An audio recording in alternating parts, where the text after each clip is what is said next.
Please raise your right hand. You solemnly swear affirm the testimony you're about to give today will be the truth, the whole truth, and nothing but the truth? I do. Please be seated and introduce yourself to the court. My name is Kevin Richards. Last name is spelled Richards. And Dr. Richards, what kind of profession do you have right now? I'm a forensic psychologist. Can I get you As a forensic psychologist. I'm sorry, let me get you a little closer down. Yeah, yes, sir. Is that better? Yes, sir, thank you. And as a forensic psychologist, currently where do you work? I'm in private practice. I have a private practice called Forensic Specialty Group in Marietta. And how long have you been there? Full-time, I've been doing that since 2007. I actually started the practice in 2002 as kind of a side hustle when I was working for the state. And prior to 2002, did you work as a psychologist? I did. I've been working as a psychologist since 1991. And what kind of work did you do prior to 2002? Before I went into private practice full-time, I was working at Northwest Georgia Regional Hospital in Rome. It's since closed, but I was on I did forensic evaluations out of that hospital.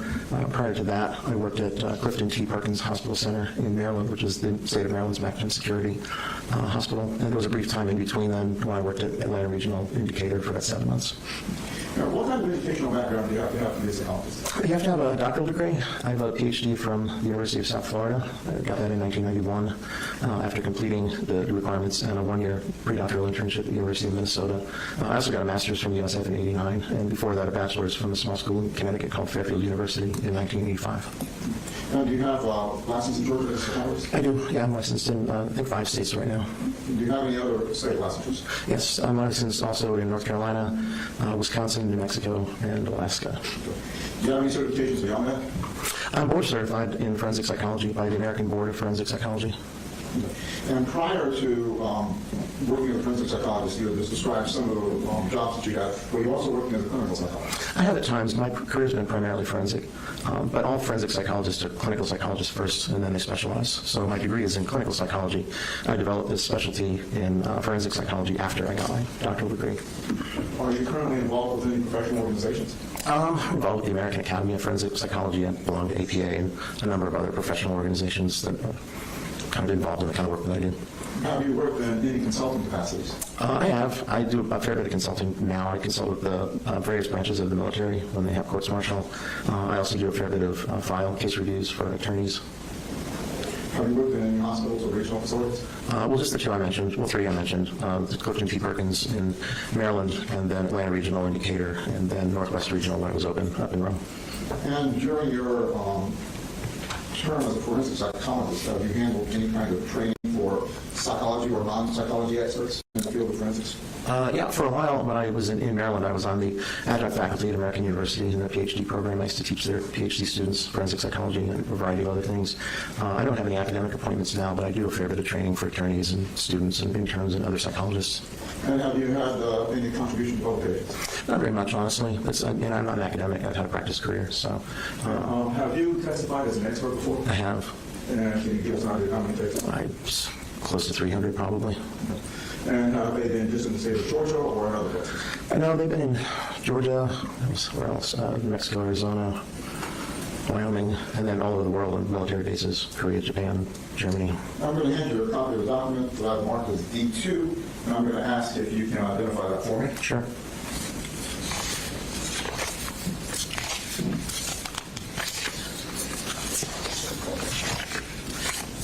Yes, that's a copy of my CV. Did you contribute or compose that CD?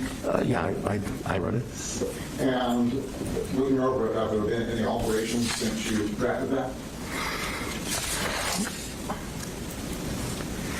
And a couple of additional trainings, but otherwise, no. Is that a copy of the CD that you have provided for me? Yes. Distributed to the other parties? That's correct. Judge, at this time I'd like to tender D2 in to the record as evidence. State. Okay, no. You submitted. But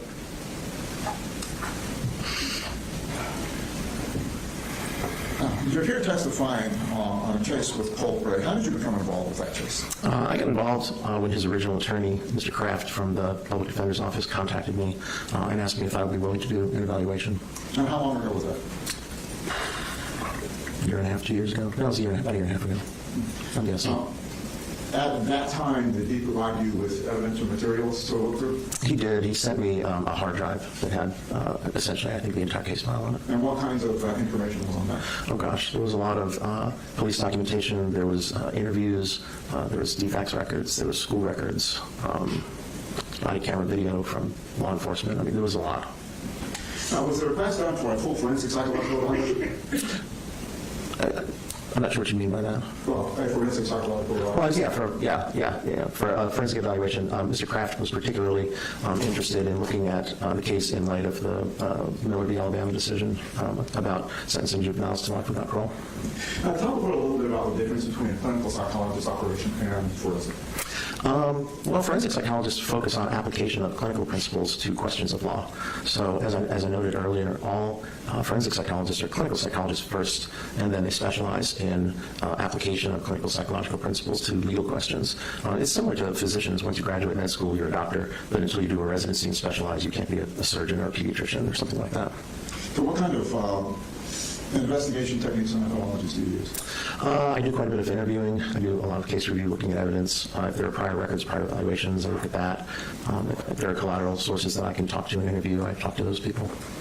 I do psychological testing. Judge, at this time, I would like to tender Kevin Richards as an expert in forensic psychology and clinical psychology based on his education, his experience, and the methodologies that he uses in his work. Mr. Smith? No objection. All right, he'll be admitted as an expert. Thank you, Judge.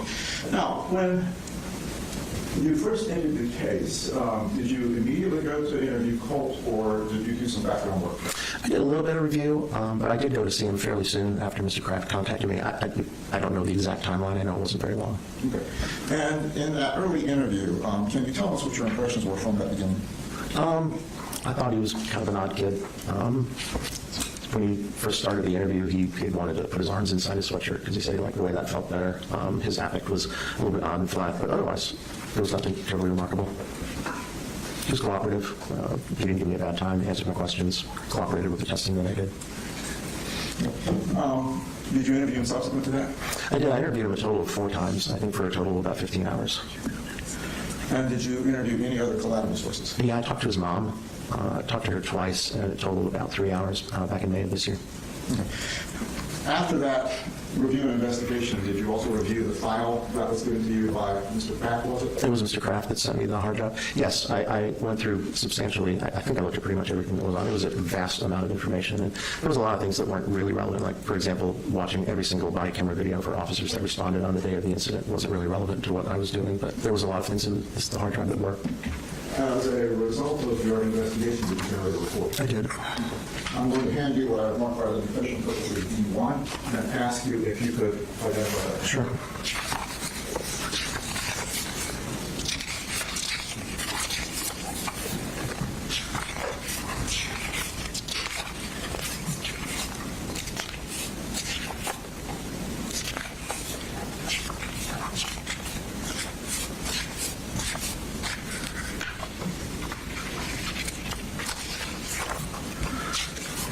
Sorry, I just want to make sure all the pages are here.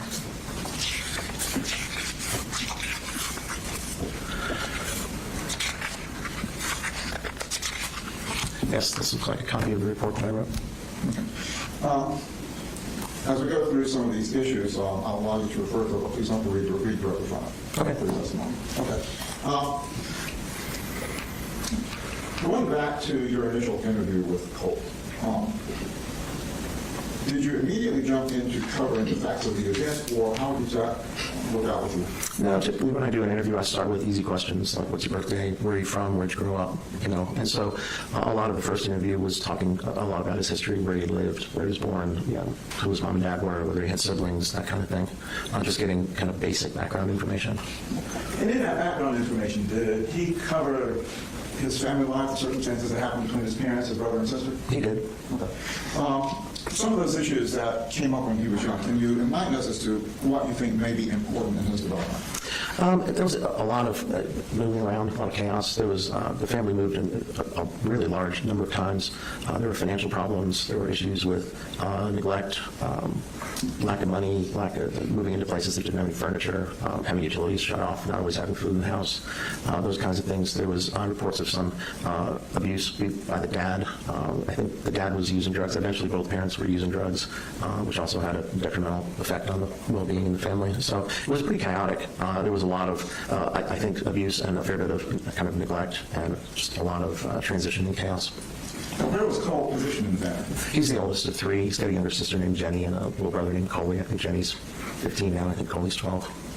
When he was going into his background, did he describe anything to you that raised special red flags, like what has perceptions of the violence that he may have seen in his development? I think he talked about the stuff between him and his dad. I think there was a lot of chaos between the parents as well. I'm not sure if that was physical. I think maybe it was at times, but I think a lot of it was a lot of screaming and yelling.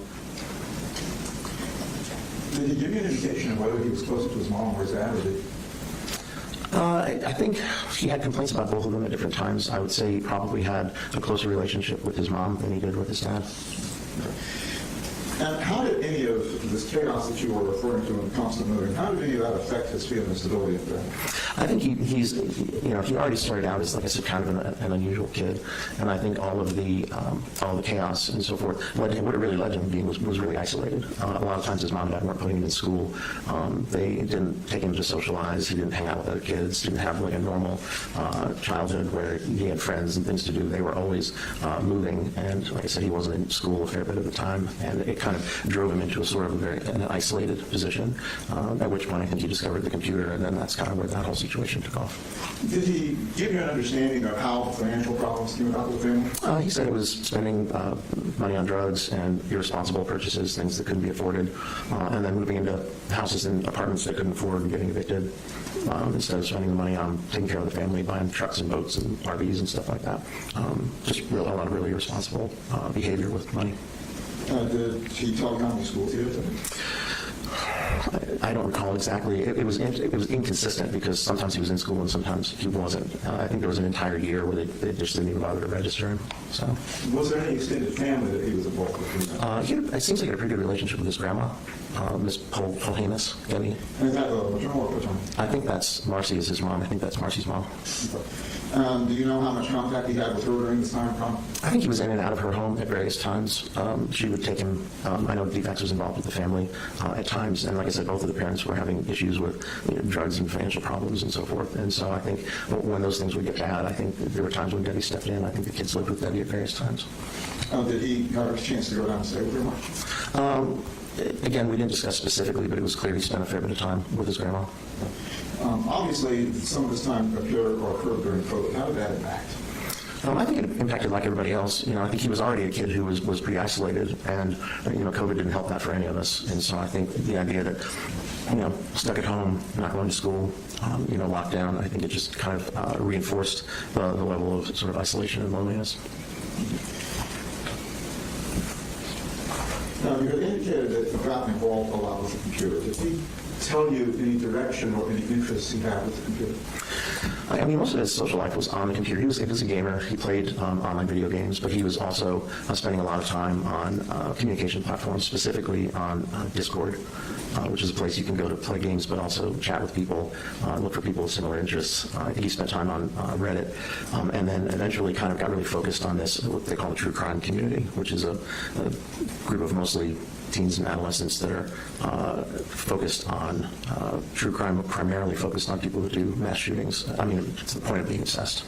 In the context of social development, how does that kind of isolation impact the growth of a child going through the developmental stage? Well, I think what happens is that you end up, everybody's impacted by the experiences that they have when they're growing up. And I think if you're really isolated, those kind of normal social developmental, experiences that people have, that you're deprived of those. And when you kind of go into the online world, it's fraught with problems. So if you're carrying on your social life or carrying on your, the substitute for a social life online, it can lead you into some dark places.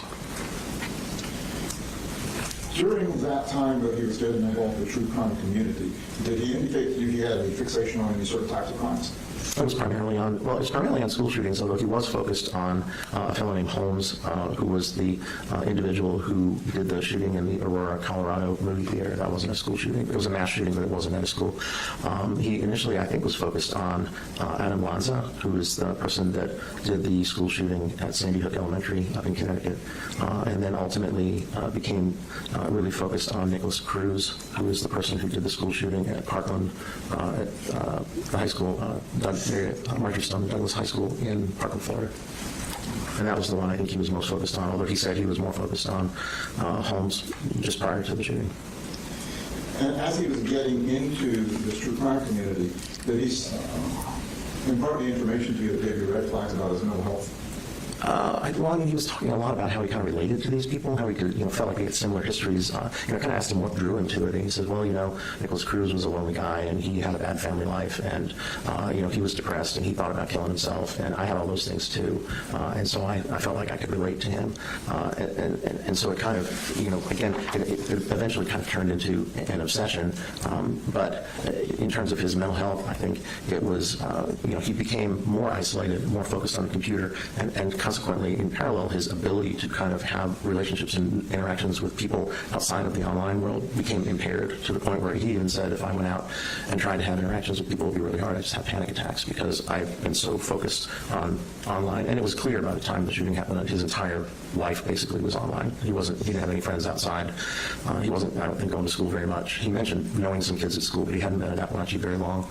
So there wasn't really anything going on for him aside from his intense focus on these online relationships, and these online relationships were in the true crime community, which is a pretty dysfunctional place. At what point did he indicate to you he began having suicidal ideations? That's been going on for a while. It's hard to know exactly when. I think it's waxed and waned over time. He's dealt with depression and anxiety, and I think at times, depending on circumstances in his life, getting worse or better, he would think about hurting himself or killing himself. He also did some non-lethal self-harming behavior, cutting himself. There was an instance he said he cut himself once with a butter knife, and he had some kind of he described it almost like a surgical tool that he used to cut his arms with, so there was that as well. I don't think he ever made an actual suicide attempt, but he thought about it and became feeling like he wanted to kill himself, but never actually tried. Are you familiar enough with gamers and TCC community to give us an idea as to whether that's a normal component or is that something that's unique to him? Well, I learned quite a bit about the true crime community just working on this case, but that seems those are the kids that are in there. There are kids who have issues, there are kids that have problems, there are kids that have mental illnesses, there are kids that are disaffected, lonely, suicide and self-harm are themes that come up a lot. This obsession, fixation on people who have done these horrible crimes comes up quite a bit. And so these are the people that are there. That's who you're interacting with when you're in that community, are people that have a similar kind of fixation and also have some, there were two people, I think I read about 50,000 messages, Discord messages between him and primarily two young women, and the relationship was extraordinarily dysfunctional. And as you were going through your investigation, you indicated you interviewed some other family members. Yeah, just mom. Okay. What kinds of information did she give you about his young development? It was kind of parallel to what he said. She fleshed it out a little bit more, obviously, because she was able to provide information about him when he was very young, information that Colt wouldn't have had, kind of about his, perinatal development, meeting developmental milestones, what he was like as a baby, what he was like as a toddler and a young kid. And so that was helpful. In terms of the way that the family life progressed, I think, Mom clearly has a bias toward. She has her own way of seeing things. She has a tendency to blame most things on the dad.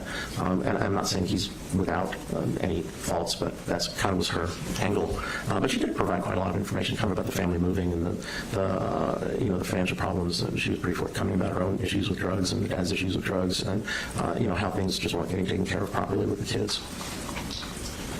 Did he ever give you any indication that the family had been involved with Department of Family and Children's Services at any point? Yeah, I think there were various times when DFACS was involved. I know there was, when his mother got involved in drugs, I think DFACS got involved then.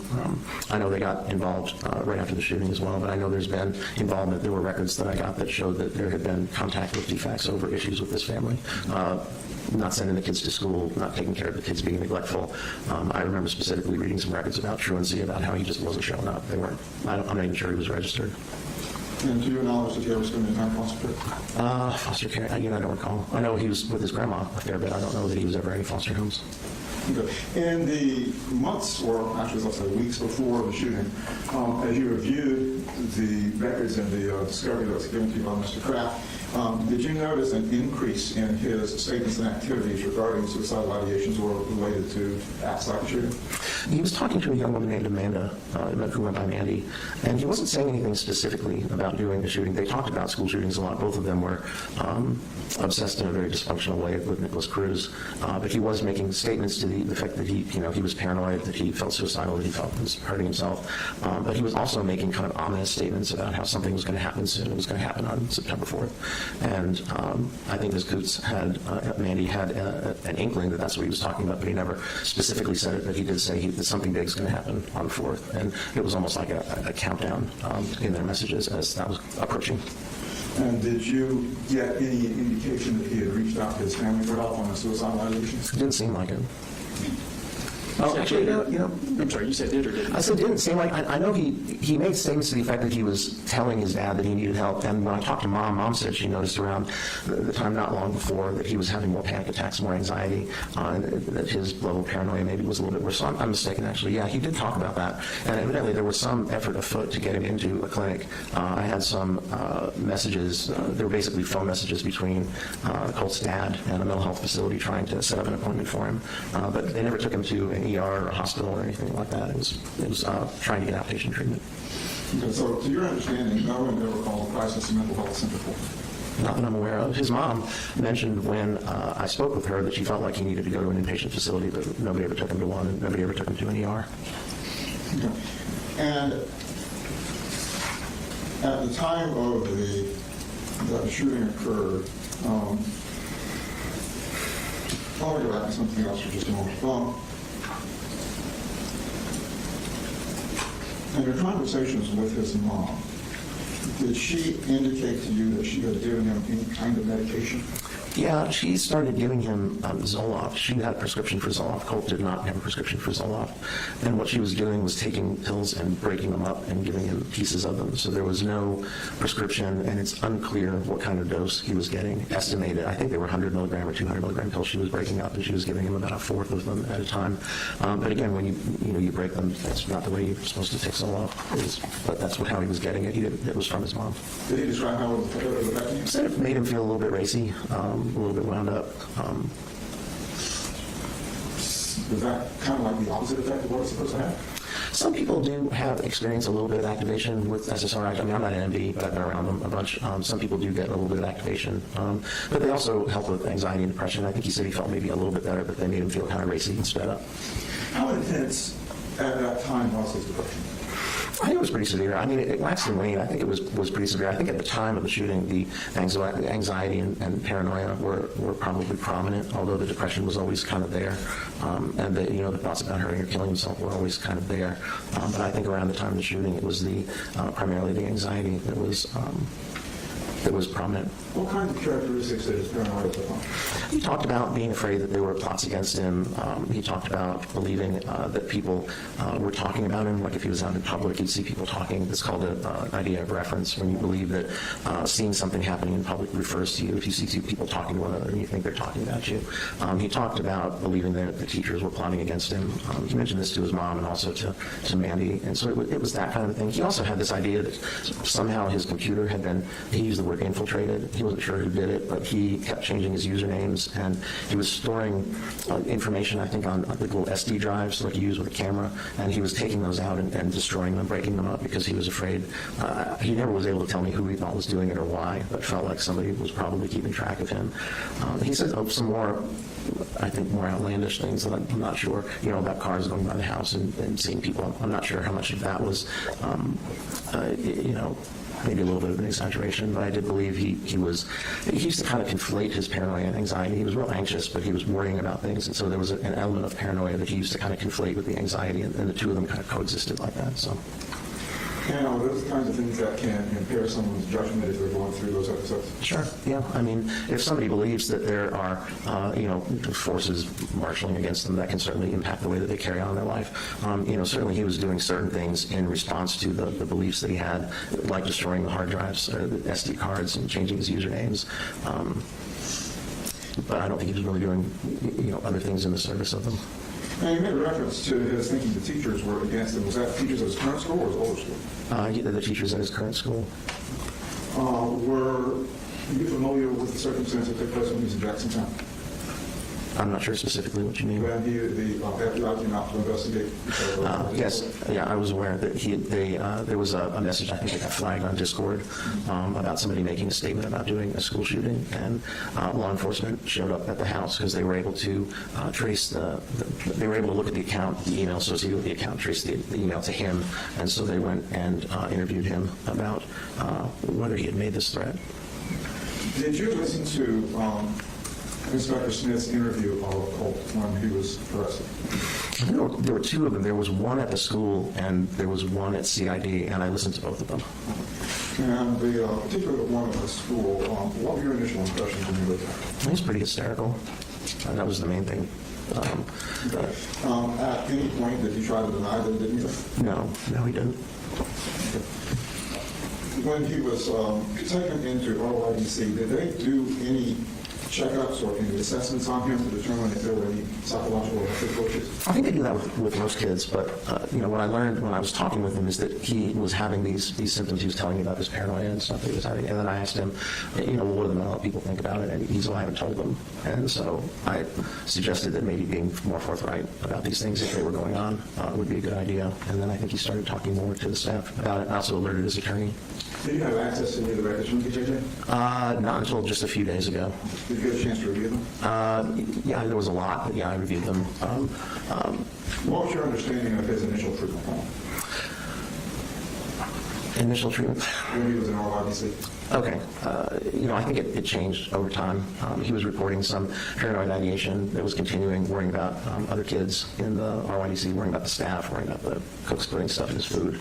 And I think at one time they diagnosed him with something called schizoaffective disorder, which is a schizophrenia spectrum disorder. He said they did. I didn't find evidence of that in the records. But they were treating him with antipsychotic medication and also antidepressant medication. They're actually giving him Zoloft, which is what his mom was giving him. They started him on an antipsychotic called quetiapine, but evidently he had some side effects, so they changed him to one called olanzapine, or Zyprexa, which he remained. I think he's still on it now, and Zoloft. Do you recall what their determination of his diagnosis was? Yeah, they diagnosed him with a mood disorder, depression with psychotic features. They diagnosed him with conduct disorder. They diagnosed him with an unspecified personality disorder, and they diagnosed him with PTSD, or post-traumatic stress disorder. What's unspecified personality disorder? It basically means that you think somebody has a personality disorder, but personality, there's a variety in the DSM, which is a diagnostic manual. There's a number of specific personality disorders. A personality disorder is a dysfunctional pattern of interpersonal behavior that's kind of persistent across time and situations. They tend to develop in adolescence and early adulthood, and they can manifest in various different ways. And if you're not really sure, if you think the person probably has a personality disorder, has dysfunctional interpersonal functioning that impairs their relationships, you can diagnose them with a personality disorder unspecified, which means you're not sure whether it's a narcissistic or borderline or some other specific personality disorder. Did you find substantiation for that in your work? No, well, 14, 15 is really too young to diagnose a personality disorder. If you're talking about something that develops in, late adolescence and early adulthood, he hadn't even really gotten there yet. And, one of the things about kids in adolescence is that their character and their personalities are not fully formed. They're developing. They're works in progress. Their brains are still developing. Their personalities are still developing. And so to find evidence of a personality disorder, you have to have something that you observe kind of onsetting in late adolescence and early adulthood, carrying on into adulthood and impacting a person's ability to have normal functional interpersonal relationships, but it has to be across time and situations. That can't be limited to one particular relationship or one particular situation. And when you're 14, 15 years old, it's really just too young to diagnose a personality disorder, in my opinion. What about with schizoaffective disorder? I don't think he has schizoaffective disorder. Schizoaffective disorder is a schizophrenia spectrum disorder. If you want to think of it in a simple way, if you have schizophrenia and you have either bipolar disorder and depression at the same time, that's what schizoaffective disorder is. So a person has what we call the main criteria for schizophrenia, which is psychotic symptoms, hallucinations, delusions, disorganized behavior, that kind of thing, at the same time that they're having either a manic episode or a major depressive episode. And I believe you said the diagnosis also included conduct disorder? Correct. What are the components of that? So conduct disorder, that changed in the DSM-5. It used to be diagnosed in a different way. There's basically a list of 15 kind of dysfunctional behaviors that kids can manifest. And if you have 3 of them, I think in a 12-month period, then you can get diagnosed with conduct disorder. There are also specifiers about your kind of emotional function. If there's a more kind of characterological developing pattern of these kinds of behaviors that are, again, occurring across time and situation, like personality disorder would later, then you can get diagnosed with, I think it's called with like limited emotional function or something like that. What kinds of behaviors did he exhibit that would qualify in the context? Well, I actually didn't find a lot. I mean, there was obviously the main one that landed him in the RYDC, but while he was in the RYDC, actually all of the behavior management plans were directed at protecting him from being victimized or preventing him from hurting himself. There was no indication there was ever any kind of aggressive behavior or persistent rule-breaking behavior that was occurring. So, aside from, and also prior to, being arrested for the shooting, there wasn't really a pattern of antisocial kind of conduct disorder behavior that was documented anywhere. Do you recall having looked at pictures from his second interview with Smith? Yeah, I had an issue with getting the videos to play right, so I was able to see them interacting, but I couldn't hear them, so then I got the audio files and listened to the audio files. Okay. And was there anything noticeable about his physical state, his arm? Did you notice that there was a photograph of him with cuts or marks on his arm? I remember there were, because I remember them mentioning and photographing them, and he told me he'd been cutting himself with some kind of a thing with a blade on it. Is that one of the self-harm actions that he engaged in? Yeah, that was what he was, there was that and the incident with the butter knife that he told me about. I don't know if there were others. And there was someone he was in the RY as well, breaking up buttons off polo shirts and then making scratches. But you can really kind of only scratch yourself superficially, but still it was brought to the staff's attention. It didn't require any treatment aside from cleaning, but it was problematic. It was concerning because he was hurting himself on purpose. From your review of the records and your interviews with him, did you notice a difference in him when he was on medication when he wasn't? In terms of kind of just normal day-to-day interaction, I would say not particularly. He seemed pretty depressed and anxious most of the time when I was talking to him. He said that the medication helped some with the paranoia, but he was still talking about being worried about people. But his presentation was always kind of similar. I mean, his affect doesn't vary a whole lot. He's kind of flat when you speak with him. So that didn't really change very much. The medical records commented on a transition plan. Can you tell us your understanding of the transition plan or RYDC? Well, I think they were transferring him from one facility to another one, and so what they did was kind of did a summary of all of the mental health interventions that had been done, all of the times he had been on, close observations or some other kind of observation due to, risk of self-harm or risk of being victimized. There was also a problem list and, the diagnoses and also a mention of his medications. So it was in one page there was a ton of information kind of about what they had done, and that was for the benefit of the receiving facility so that they were aware of what had been happening without having to, I think it was like 450 pages of records. You could get the gist of it by looking at the transfer summary. And did they make any changes to his treatment plan when they transferred him? Not that I'm aware of. I think he stayed on the same medications. So today, would you anticipate that he's still being medicated? I would assume so. One of the issues that was raised was malingering. Can you tell us about malingering? So malingering is basically exaggerating or faking a symptom, and it's a specific way because in malingering you're faking to avoid some other kind of consequence or to get some kind of secondary gain. So you're doing it for a reason. And what in forensic contexts, that's something we're always kind of have our ears perked up for because people who are facing serious criminal charges sometimes have the motivation to try and manage that in a way that's dysfunctional. I know that there was some question about whether Colt was malingering his psychotic symptoms, and I actually was concerned about that as well. And do you know any specific steps that were taken to treat his PTSD? Specific steps, I'm not aware. I mean, he was given the Zoloft. I think he was in some group psychotherapies. I think they had him in a dialectical behavior therapy. I don't think they had him in one of the empirically supported PTSD treatments, but I could be mistaken about that. I know they were aware and addressing it. And would trauma-informed therapy be beneficial to somebody with PTSD? Yes. Do we know if that is ever provided or available? I can't say definitively, honestly. Okay. When you were doing your assessments, did you run any tests with regard to his other functioning, cognitive, other psychosocial functions? I gave an IQ test, and I also did a personality test called the Minnesota Multiphasic. It's spelled MULTIPHASIC Personality Inventory, the adolescent version that's been restructured. So it's the MMPI-A-RF. And then also another one called the Trauma Symptom Checklist for Children, or what we call the TSCC. And that's a measure that it gets at specifically at sequelae of trauma in kids and adolescents. And then following those tests, did you come up with your own probable diagnostic direction for him? I don't think I gave him a specific diagnosis. What I talked about mostly were kind of the phenomenology, the things I was observing, because a specific diagnosis isn't as helpful as kind of describing what you're seeing in forensic evaluations, at least. I did want to rule out whether there was any kind of intellectual functioning deficit, and there's not. His IQ is average. When I did the personality testing, the first time it was invalid because he was what we call over-reporting, meaning he was just kind of endorsing everything willy-nilly. And then I went back and gave it to him again and instructed him to be more careful and thoughtful and to not just endorse everything and to really think about what was going on with him. The second time, there was still some level of over-reporting, but not to the point that it invalidated the testing. And it was pretty consistent with what he was telling me. There was indications of mood problems, anxiety problems, problems with thinking, paranoia, persecutory ideas, suicidal ideation.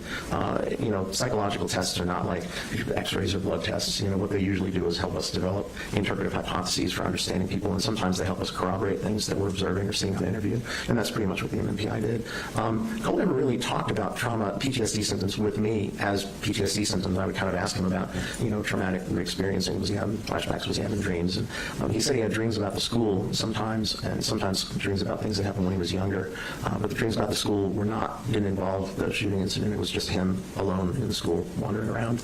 But he never really talked about the kind of, when you talk with people with PTSD, they talk about having flashbacks and dreams and traumatic re-experiencing. And they talk about trying to avoid things that remind them of the trauma and changes in their emotional functioning. And the diagnostic criteria are pretty complicated.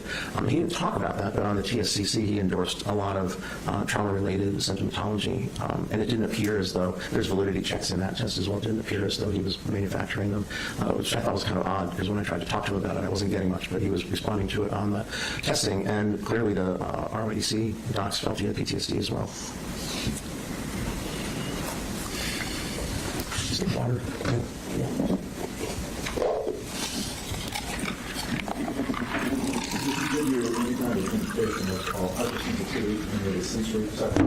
He did talk about that. Excuse me, sorry.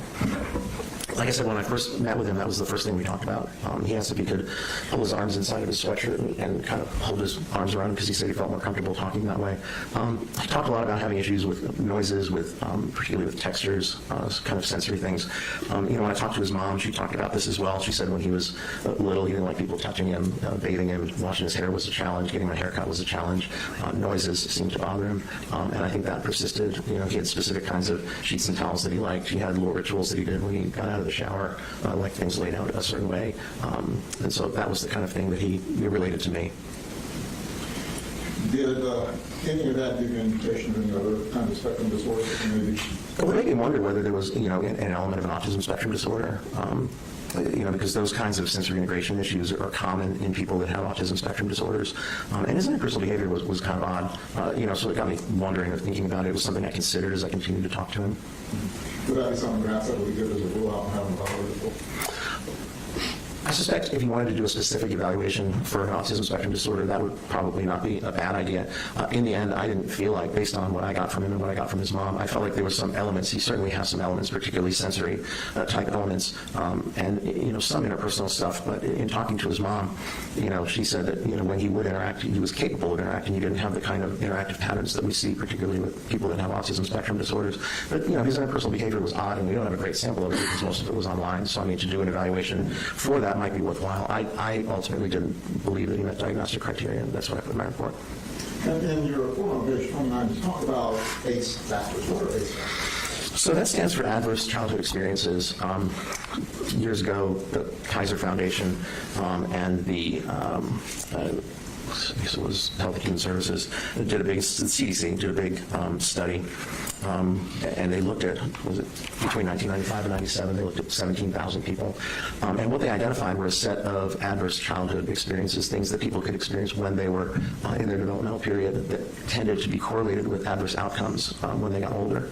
And some of these were psychological, psychiatric. There was increased levels of depression, anxiety, PTSD, substance abuse in people that had experienced these adverse experiences as children. What they also found interesting was that there was kind of what we call a dose response characteristic, meaning the more of them there were, the worse the outcomes tended to be. They also studied a lot of kind of physical well-being outcomes, but when I look at these, I'm thinking more about the psychological ones. And certainly, he was exposed to a lot of these things and the manifestations that he has psychologically in terms of his interpersonal function, his anxiety, depression, and so forth. It's not really surprising. I mean, they're not the only reason, but certainly not surprising. Growing up in an environment where he was exposed to a lot of adverse things, that he would develop depression, anxiety, and struggle interpersonally. What is the concept called dose response? How does that relate to this? It just means that the more of them there are, the worse the outcomes are likely to be. And I think you said he had experienced most of the Most of them at one time or another. Yeah. The last one I think was an incarcerated parent. That's only been recently. That wasn't when he was growing up. How does all of this relate to his overall functioning around the time of the shooting? Well, I think he was, basically he was a lonely, dysfunctional kid who was anxious, paranoid, depressed, and immersed in this highly dysfunctional world with these people that were obsessed with folks who had done school shootings. So his interpersonal behavior was very dysfunctional, and kind of layered on with the psychological issues. He had just kind of disappeared into discord and disappeared into the true crime community, where he wasn't really having interactions or relationships with real people on the outside. I mean, there were real people online, but not real people on the outside. And with the things that he went through, what would be the normal course of treatment if somebody would seek treatment? Well, it would depend on the specific, kind of manifestations. I think with him, certainly symptomatically, you would try and address the depression, anxiety, any level of paranoia. You would want to try and do that to get some symptom relief with medication. But then, kind of intensive therapy. There are therapies that have been empirically derived to deal with those specific kinds of things. So doing that to try and work through those things or disentangle them, kind of particularly with a young person, would be the way that we would go. Kind of do the symptom, address the symptoms, and then work on the interpersonal behavior, work on coping skills, work on the ability to kind of have a normal life in the outside world would be the things that would be the targets in treatment. Do you have any interactions with him, with therapy to help him? I think so. Yeah, I mean, anytime a kid is struggling with the psychological, psychiatric problems, and you've got someone whose brain isn't fully developed, whose personality isn't very developed, who doesn't really know very much about the world at 14, who hasn't developed a mature set of coping skills, and then you kind of turn them loose in this dysfunctional environment with these things going on, and coming from a home where there was a lot of neglect and probably some abuse, and not really any kind of normal interpersonal contacts. It's not surprising that he kind of ended up the way that he did, and having had some kind of psychiatric, psychological intervention well before this happened, the shooting happened, would have absolutely been beneficial. And you're talking about the development of 14-year-olds, teenagers growing up. Someone without the psychological burdens that you have, would they develop in a way that they can make more normal decisions? I think, it's kind of, you think of it as, all teenagers, adolescents, young adults, the brains are still developing, and particularly the frontal lobe is developing. The frontal lobe is important because that's kind of where that controls decision-making, impulse control, anticipating consequences, making good decisions, planning courses of action, considering alternatives. All of that kind of stuff lives in the frontal lobes, and those keep developing into the 20s is what we know now. There was a big study done a number of years ago where it found kind of what we clinicians had known for years is that kind of cognitive development lags behind chronological development. And so, you take somebody who's a normal 14-year-old, they're still going to have all these issues. It's kind of the reason we see adolescents and kids and young adults do more dumb things than adults do. Part of that is because of the way that their brains are underdeveloped. And I think if you pile on, depression, anxiety, neglect, some abuse, some paranoia, that it's just going to exacerbate the situation. But even under the best of circumstances, the brain and the personality and the character are certainly not developed. They're not in anywhere near a final format at age 14. During your conversations with him, did you speak directly about shooting himself? Yes. Did he ever try to deny that he did? No. What was his response as you and we were talking about the victims and what were implications were. Well, he said he felt terrible about the victims, and it was interesting. When he was interviewing with Investigator Smith, they talked quite a bit about that as well. And I think he even wrote some apology letters. I focused more on his own kind of functioning, trying to disentangle kind of what was going on with him at the time. But he certainly talked about the victims, and he talked about in this true crime community also that one of the things he was interested in was not only the perpetrators but the victims. He said with the Parkland, I think Nicholas Cruz killed 17 people, something like that, and he said he was interested in their stories and what they were doing with their lives, but obviously more obsessed with the shooter himself. And would you say that he was apologetic about it? Pardon me? Was he apologetic about it? Yes. Well, he certainly was when he was talking to Investigator Smith. I didn't try and elicit anything like that from him. I asked him how he felt about the thing, and he said he felt terrible. He felt terrible for what he did. He knew he screwed up a lot of lives. Based on your investigation, your interview with him, understanding all the issues he's facing now psychologically, would he be able to improve with continued therapies, medications, treatment done? Yeah, I think so.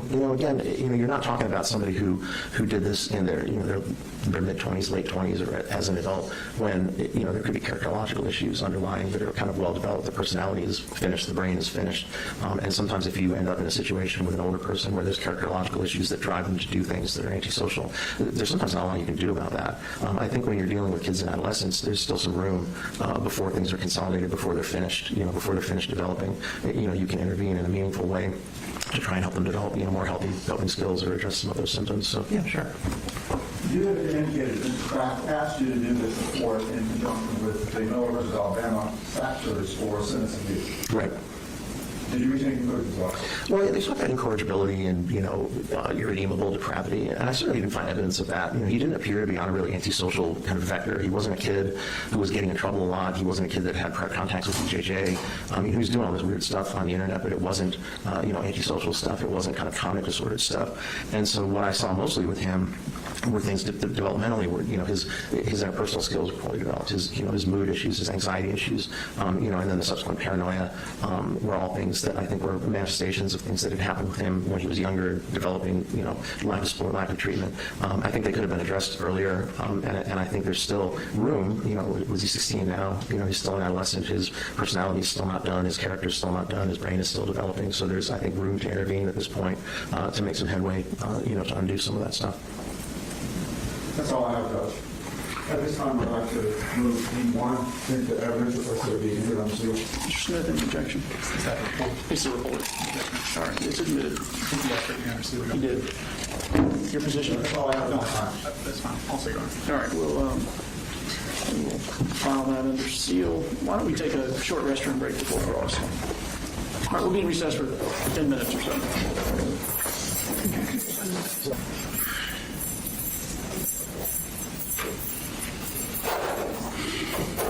All right, for the record, we're all present. Mr. Smith? I'm Richard. I'm Brad Smith. I'm with the District Attorney's Office. Good morning. Ask a few things here. So the resources you relied on were Colt's medical records, law enforcement files, video footage of the shooting, and then various interviews with Colt, Colin, Marcy, and other people. Is that correct? That was the bulk of it. I mean, like I said, I had a hard drive with a lot of stuff on it, but I think those were the highlights. Yeah. How much time and energy did you put into each of those things? I couldn't tell you. I couldn't break it down that way, Okay. to be honest with you. But would it be safe to say that most of the information you had came from either Colt or Marcy? In terms of information I gathered myself, yes. It was from him and his mom as a collateral. And even like a lot of the secondary sources with interviews and stuff from law enforcement, that's what they are telling law enforcement. Of course. And like even the Discord records is Colt saying stuff on Discord. That's correct. Now, Marcy, Colt's mother, you would consider her an unreliable source? I would say she is reliable to an extent. Okay. She certainly has an angle. Yeah.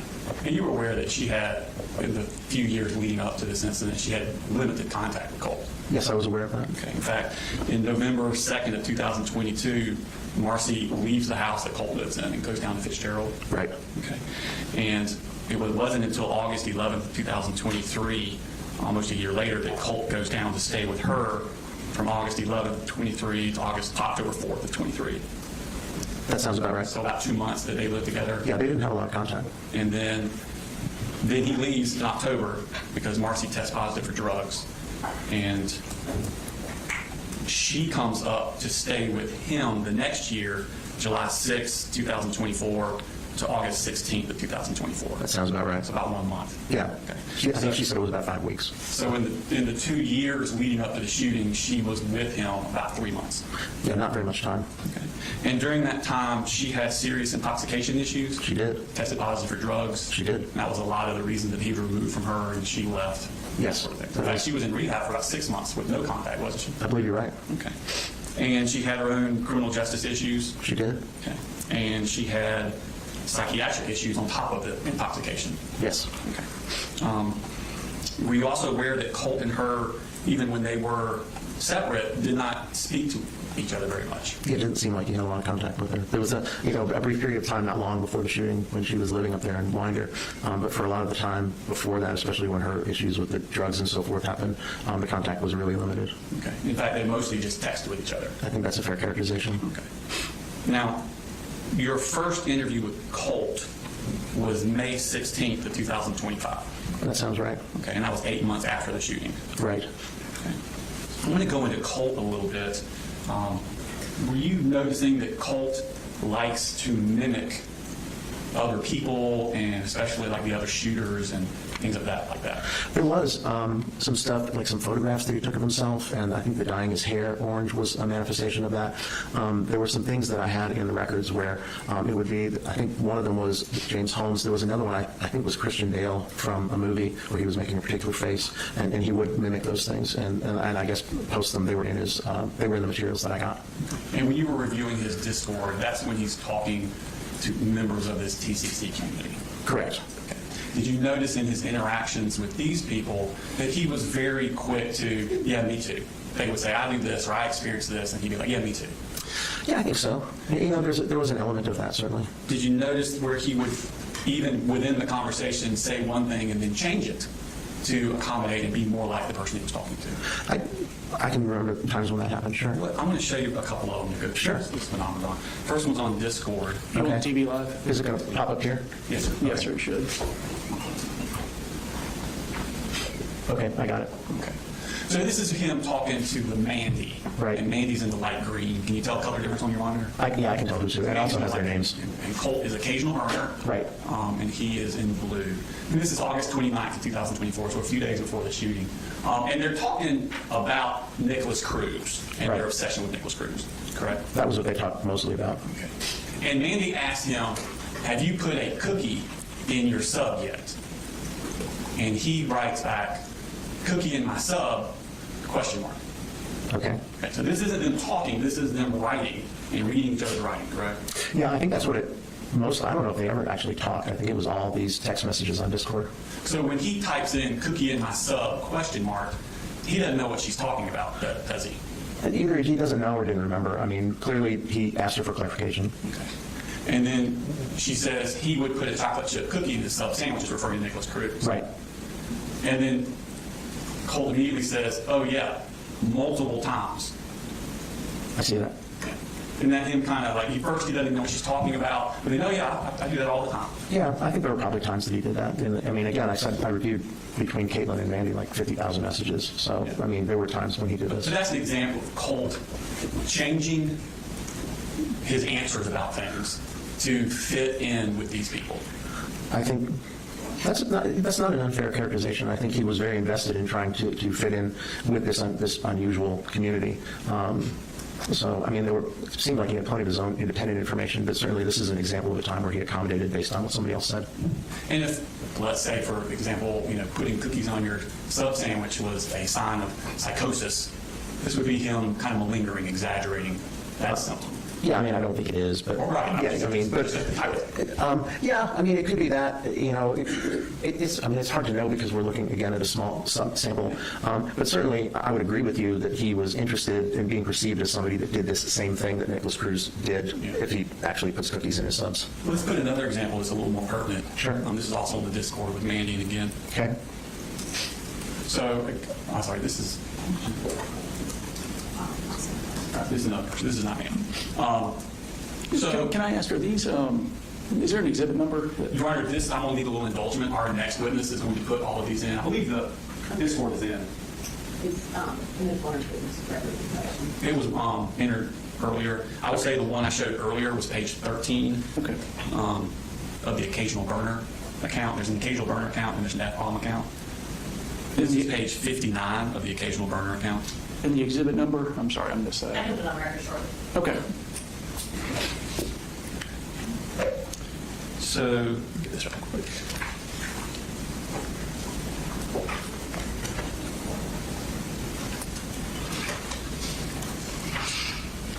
In this one, genderless black hole at the very first top there says, I'm on 6 different meds, and they really don't do anything but make me stoned ASF.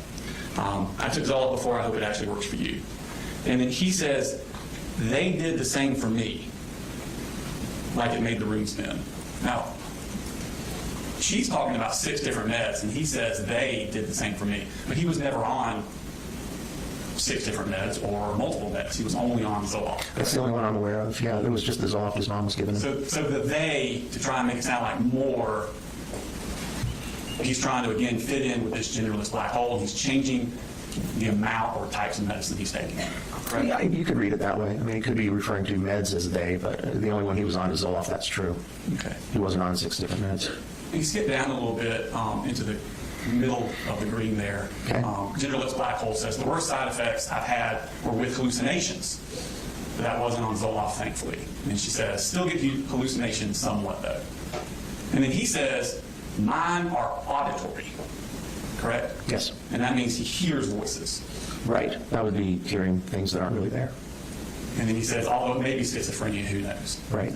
And then she says, oh my God, same twinsies. I have visible ones too. And he says, same. Right. So when they talk about hallucinations, he first says, I have auditory hallucinations. Full stop. Right. And it's not until she says, well, I have visible ones. And then he changes it and says same. Yeah, I agree. That's what he Again, him did. changing, talking about his mental state, what he says his mental state is, he changes it to fit in with this group. Right. He adds onto it. Okay. And then let's go to page 61. In this case, you have them talking about drinking a lot. This is another person he's talking to. I do not know the gender of this person. But they're talking to, and they're talking about getting blackout drunk. Right. And Colt is talking about how often he gets blackout drunk. Is that correct? It looks like it. Okay.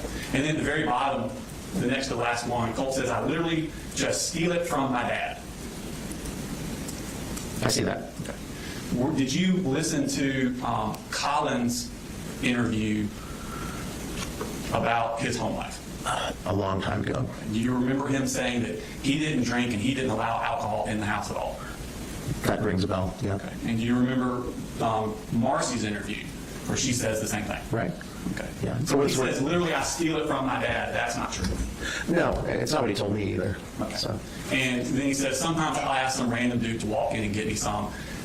Again, I never followed Colt around. I'm sure you did. But based on your understanding of how often he actually got outside his house, does that sound like something he would do? seems unlikely. That's what I was thinking. Okay. And then we move to page 62. And same person that he's talking to, now they're moved on. Man, just do some DXM, bruh. Colt says real. And I'll ask you to drop the method whenever I'm up to it. He says, do you even know what that is? And he says, yeah, it's over-the-counter stuff. They're talking about Benadryl. Right. I think that's on the next call out. Yeah, so then he says Benadryl. Colt does. Right. And then he comes down a little bit and says, you just got to pull through the tiredness. After that, it's pretty much schizophrenia simulator. I see that. So Colt's saying that when he takes Benadryl to excess, he'll get schizophrenia simulator. Colt talks a lot about schizophrenia, doesn't he? He does. Okay. And then PK Waffle Fest says, that's not the worst part. It's the anxiety and the dread and seeing spiders. I'm terrified of bugs. So he's the one that first talks about hallucinations when he's on this and refers to bugs. Right. And then he says in the next one, the highest... Go back to the first one. I'm sorry. All right. So then PK Waffle Fest says, the highest I've ever gone is 450 milligrams. And Colt says, 725 here. It appears he's trying to one-up PK Waffle Fest. Looks like it. Again, exaggerating Yeah. for attention. To fit in, yeah. To fit in. No, I agree. Okay. And then the last one, PK Waffle Fest asked him, what kind of hallucinations do you experience? Colt says, knocking, beating on walls, it's weird, and then bugs. Right. Which is exactly the same hallucination that PK Waffle Fest had. Right, he was just talking about spiders, so yeah, same thing. So now Colt is changing his hallucinations to fit this other person's hallucinations. Right. Okay. Because Colt lies a lot to get attention on Discord, doesn't he? Yeah, he does. He created an entire other personas, lied about his age, name, location, so.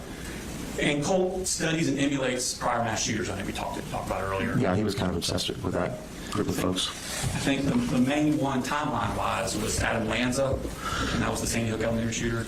That was the first one that he identified becoming obsessed, quote unquote, but then said that he wasn't so interested because there wasn't that much information to find about him.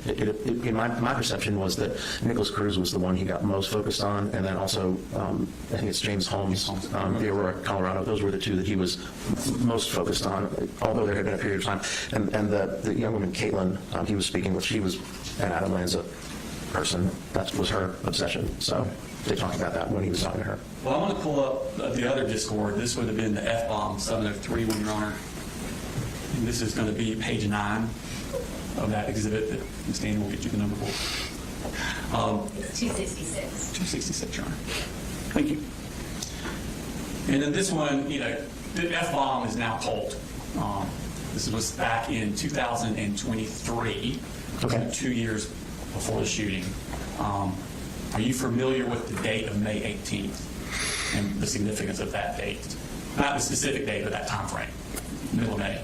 I mean, my guess is that this was the other threat that he made. Right. Yeah, the So one this- from 2023. So you may not remember, but you did look at the things. When they came out, that would have been May 21st. That sounds about right. So this is right before they came out to. Right, I think Discord flagged this, and then they figured out who it was, and then they went and talked to Colt. Right. And then he says, God, I spent hours researching Adam. That's the third line down. Right. Okay. And that would track. I think it was around 22, 23 when he got, and then he said Adam Lanza was the first one, so I would guess about that time he was focused more on him. And then at the bottom, he's asking what the other person's target would be to commit a mass shooting. He says, I'll probably kill my dad, then go to my local elementary school. He says, but I might move to Connecticut and shoot up the new one for laughs. Right. And then on page 12, he says, I already have an outfit for if I commit a mass shooting. He got Adam's exact outfit, same shoes, same hat, even has a vest. I see that. And at the very bottom, he says, apparently Adam even wore sunglasses during the shooting. Yeah, I don't know if that's true or not, but I mean, that's the kind of micro detail that these folks were interested in. Yeah, they get down into every little thing about that shooter, how they dressed, what they said, what they did, everything. Yeah, it seemed like it was so deep. It was like any piece of information they could find and put out there was kind of what they were after. And even like I said, Colt said his frustration about Adam Lanza is there wasn't enough information. There wasn't enough to find out about him, but clearly there was, some things. So. Now, Colt destroyed the hard drive of his computer the morning of the shooting before he left school. Yeah, he said the way he described it to me is they were more like SD card storage units. It wasn't like a physical hard drive or a solid state drive. They were little SD cards. So he didn't tell you that he destroyed the actual hard drive the morning of? He did say that he destroyed a hard drive, and then I asked him, and he talked about the SD drives, and it sounded, well, I think when he talked to Investigator Smith, that's what he said. But there's also photographs of him disassembling his computer. It's like in pieces in the house. And it appeared, I'm not a computer expert, but it appeared as though, it could have been that he removed a drive. And he certainly did refer to it as that in the messages. And Colt told you that he did this because he was being surveilled by a government agency. By somebody. He said it might be the government, but he thought he was infiltrated. And then he got this idea that they were government agents driving by the house, and is what he told me. Yeah, I think Colt reported he believed he was being watched or followed both in person and online. said he believed he had seen large black vehicles passing by his residence that he believed were from a government agency. Right. He stated he was unsure of why this type of surveillance would have been happening, but took actions to protect himself, including destroying data storage items from his computer and changing usernames frequently to avoid being tracked or followed. Right. And you thought that was significant for Colt.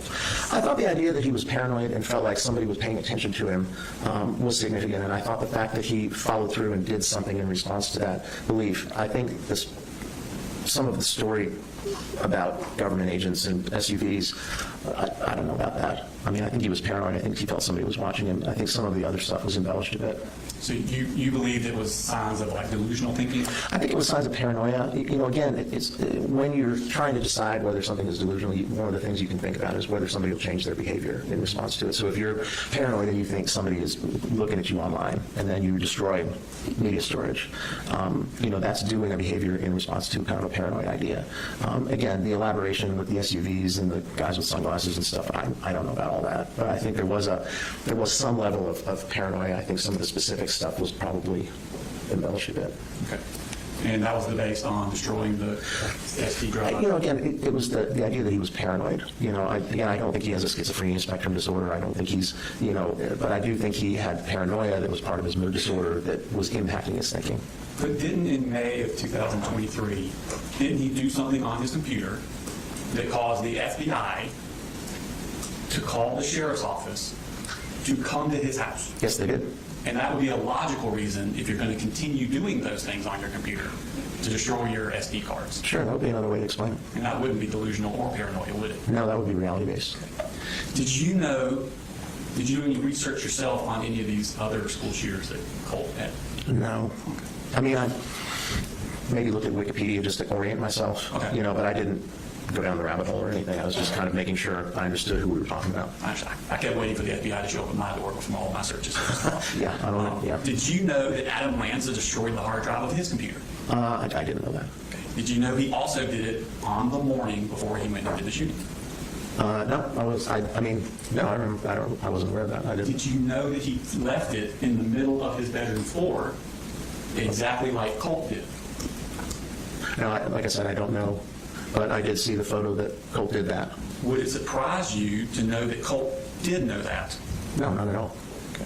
Were you given his phone calls that he made after he was arrested from the RYC? I did receive some. I did not listen to all of them. Okay. But I listened to a couple. I'm going to bring your attention to a phone call made on October 12th, 2024. Okay. At 11:38 a.m. in the morning. Yes, that's what a.m. means. And Your Honor, this is not in evidence yet. I asked for some indulgence. That was our next witness who's going to be introducing these into evidence. And we have to take this doctor out of order. I understand. What exhibit number will it be? That's a good question. So the jail calls are being introduced as exhibits 267 through 335, and they are labeled by date. So on the thumb drive that will give you, it'll be within that range, and it'll have the date of October 12th on there, 11:38. All right, thank you. So this is going to be October 12th, 11:38 in the morning. It's a phone call between Colt and his mother, Marcy Gray. And we're going to play the clip part from 8 minutes, 34 seconds to 8 minutes and 53 seconds. Okay. Next comment, how could anyone look at this kid twice and think that he was just like Lanza? In quotes. I guess. So what they're doing is they're looking through posts on the internet, and people on the internet are comparing Colt to Adam Lanza. I got you. That's what they're talking about. Okay, thanks. People have been saying that. My roommate just gave away my computer on the floor. So she says that people on the internet, and this is just a month after the shooting, Right. people on the internet are comparing him to Adam Lanza. And he says, wait till my room pictures get released and they see the computer on the floor. Right. That's a lot of forethought on his part. Oh, yeah, I'm not surprised at all. I mean, again, there was a lot of forethought. So before the shooting, he's anticipating the crime scene photos being released onto the internet. That's what it sounds like. Okay. Did you know that Colt didn't just destroy his computer like Adam Lanza did, that he staged it to look exactly like Adam Lanza's looked? I was not aware of that, but I don't find it surprising. But you had interpreted it as paranoid delusions. Again, I think it's important to note that I believed he was paranoid and anxious at the time, but I didn't believe that and I believe he thought that there was some people talking about him. But at the end of the day, I don't believe that's why he did what he did. Right. So what I'm saying is that those things were coexisting and impacting his insight and his judgment. But I don't think he was driven by hallucinations or delusions to do what he did. I think he planned it out, and the kind of stuff that you're telling me, I don't find it surprising at all. Yeah, so this is more him destroying his computers, not so much a sign of delusions or paranoia. It's actually like an Easter egg for other Adam Lanza fans to discover. I think it could be both, but I can see where it would, I mean, particularly like staging a computer like that certainly would be an example of that. Okay. Let's go to Nicholas Cruz. Now we've moved on to the summer of 2024. He's moved on from Adam Lanza. Now he's fixating on Nicholas Cruz. Right. I'm going to show, this is Discord, Your Honor, this is back to the occasional burner. It's going to be on page 18. And he says there, Nick's bad, by the way. The image there, if you click on it, is just an image of Nicholas Cruz. And then Colt posts the image of Nicholas Cruz and then says, Nick's bad, by the way. The way he says, holy shit, while being arrested, it's so funny. Okay. So he has watched Nicholas Cruz's arrest based on this, correct? I'm sure he has. Okay. And he thinks it's funny that Nick Cruz said, holy shit, when he was arrested. Right, that's what he says here. He and Mandy were both pretty obsessed with Nicholas Cruz. Right. Yeah. And then Mandy brings up that Nicholas Cruz mentioned voices. Right. And then Colt says, and he mentioned demons. Demons, man. See that? Yeah, I'm tracking, I'm following you. And then voices, words of noises. And then WTF, Right. the vote. And then where TH am I? Holy shit, what happened? Right. Okay. So he's making fun of Nick's arrest. He thinks it's funny. And he knows that when Nick was arrested, he heard voices. Right. Or he said he heard voices. Right. He knows that when Nick was arrested, he said he saw hallucinations, these demons. Yep. And he knows that Nick claimed that he had blacked out during, holy shit, where am I? What happened? Right. Okay. Now, you listened to Colt's interview, right? Correct. Okay. And he said basically the same things. That he didn't When he remember. was arrested. Yeah, that he didn't really remember. That he heard voices, Yep. hallucinations, and he didn't remember. Right. So basically exactly what Nick Cruz said when he was arrested that Colt knows about. Colt said the same thing when he was arrested. Right. Okay. Now, did you watch the Nicholas Cruz trial, or did you look into that at all? No. Okay. And did you know that there was a doctor that looked at Cruz similar to what you did with Colt? I mean, I'm sure there was, but I didn't want to go down that rabbit hole. And it was Dr. Charles Scott. You ever heard of him or know him? I don't think I know him. Yeah. But you do know he testified in that trial. Pardon me? He testified in that trial. Okay. Yeah, I'm following. And Colt has seen all of that trial, hasn't he? Yeah, he said he used to fall asleep watching it. He's watched it numerous times. I think he told you he watched it 3 times. At least 3, yeah. I mean, he did. He said he used, like he said, he used to fall asleep watching it. And during Colt's interview with law enforcement the day of the shooting, he told them that Nick was notorious for faking his schizophrenia in his interrogation. Yes, he did. So he's watched that and he knows that. He does. Okay. Now, when Colt's talking to you at y'all's interview in May of next year, he tells you that the reason he watched the Nick Cruz trial was because he felt terrible for the victims and he wanted to know their stories. Yeah, he did say that. Okay. He said a lot of his looking up stuff with Nick told you was because he wanted to know more about the victims because he felt bad for them. He did say that. I mean, clearly there's way more to it, but he did say that. And he told investigators the same thing that day. Right. Now, did you corroborate that statement with Colt's Discord at the time? The statement about...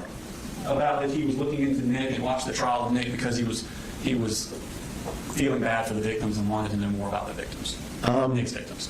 No, but I mean, I didn't think that was the only reason he watched it. Okay. So. Well, let's go to the occasional burner Discord account. This is on page 9. Okay. And this is Mandy. She's talking about, when I watched the impact statements, I had so many panic attacks because, like, why do they feel the need to be so hateful? So these are the victims at Nick Cruz's sentencing giving their victim impact statements. Right. Sort of like our victims did in this case. I don't think you were here for No, that. I wasn't here for that, but I mean, I'm sure that happened. And then Colt says, If it wasn't for Nick, I would have grown my brains out a month ago. And then he responds to her, I know, right? So inhumane. Talking about the victims, talking mean to Nick. That sentencing, yeah. And then she says, like, begging for him to get raped and killed. And he says, and people say Nick's the monster. Right. So that doesn't sound like he's identifying with the victims. It sounds like he's identifying to Nick, and he's mad at the victims for being mean to Nick. Yeah, like I said, I was reporting what he told me. It was clear, if you read the messages with Randy, there was way more to it. I mean, it was a whole deep, intense, obsessed, even sexual thing. And the idea that he may have looked at the research the victims was always part of the kind of the TCC thing. I don't want to give the impression that I think that's all he was doing. No, I'm just saying this is what I'm showing you is complete opposite of what he told you. Right, but not surprising based on his obsession. In fact, continuing on with the same conversation, this is just the next thing down. Okay. She says, some made me sad. To be honest, I had, like Nick, so I just had a hard time with empathy. I only feel real empathy towards Nick. And then he says, God, I hated the black-haired bitch. Sam, I think. Did you know he's referring to Samantha Fuentes, one of the victims that survived the shooting department? No, but that sounds right. She testified that she had still had the shrapnel in her eye. Right, okay. And then he goes on to say, Nick should have blown your fucking brains out, Sam. It's okay, though. 4chan leaked her shit. This is the exact opposite. He's telling you he's remorseful. He's telling you that I was just looking at this stuff because the victims, I cared about the victims. And then he's actually saying this stuff. Right, well, I read these messages as well. And again, I don't want to give the impression that I thought that's all he was doing. The obsession was clearly way beyond that. But in this TCC, kind of researching the shooter and researching the victims is part of the thing. Yeah. But yeah, this is all pretty hateful. Okay. And then the next page, the next line, page 10, let's jump her. Again. Now I want to go to page 16. That was just one of the victims. Okay. At the very bottom, he says, one of the teachers across from Scott mentioned she locked eyes with Nick before he shot Scott and injured her. Now he's referring to Stacy Lipple. She was one of the teachers that was standing outside with Scott Beagle. They were both teachers. Scott Beagle was shot by Nicholas Cruz while he was standing next to Stacy Lipple. Okay. She testified to this. And he says, LMAO, which you understand means laughing my ass off. That's my understanding as well. So not sympathy there. No, I mean, again, I'm agreeing with you. This is, in addition, there was a lot of really bizarre, distressing stuff that was going on in this TCC in all of those messages that I read. Yeah, let's go to page 31.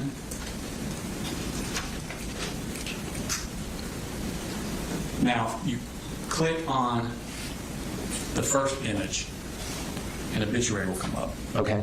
Let's get down to it. And that is Michael Schoolman. It was his obituary that Colt has found on the internet. Right, I remember seeing that. Okay. So Colt went looking for this, found this man's obituary, and he is the adopted father of Parkland victim Scott Beagle. Scott Beagle is the teacher we just talked You were just talking about. Right? He was, yeah. Gotcha. Okay, he's passed away. So Right. he puts that image into the Discord, and Mandy says, "Is that him?" and clicks a video, or attaches a video. Now that video is of Michael Schoolman testifying at Nick Cruz's sentencing. Right. Okay. And Colt says, "Yep." And then she says, "I hate that guy," and Colt posts a video. Did you click on that and see what that video was? I don't know, because what is it? That is the school surveillance video of Colt shooting that man's son. Of Cruz? Cruz, I'm sorry, yes, Cruz shooting that man's son. There was a... Colt puts the obituary of Mr. Michael Schoolman, Right. who's the father of Scott Beagle, Right. and then posts the video of Nicholas Cruz shooting his son, Scott Beagle.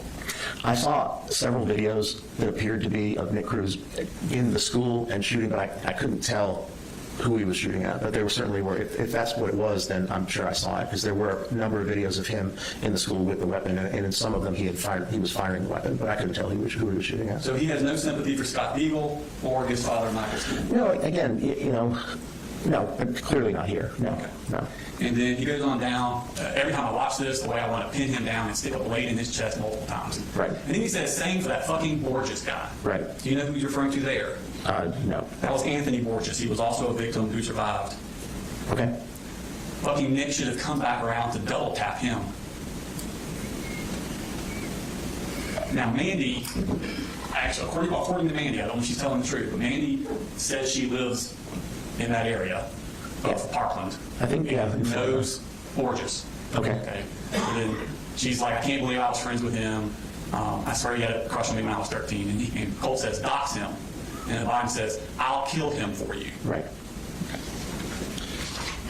So when Colt tells you this, that he has sympathy, the reason he was looking for this because he has sympathy for the victims, he is lying to you.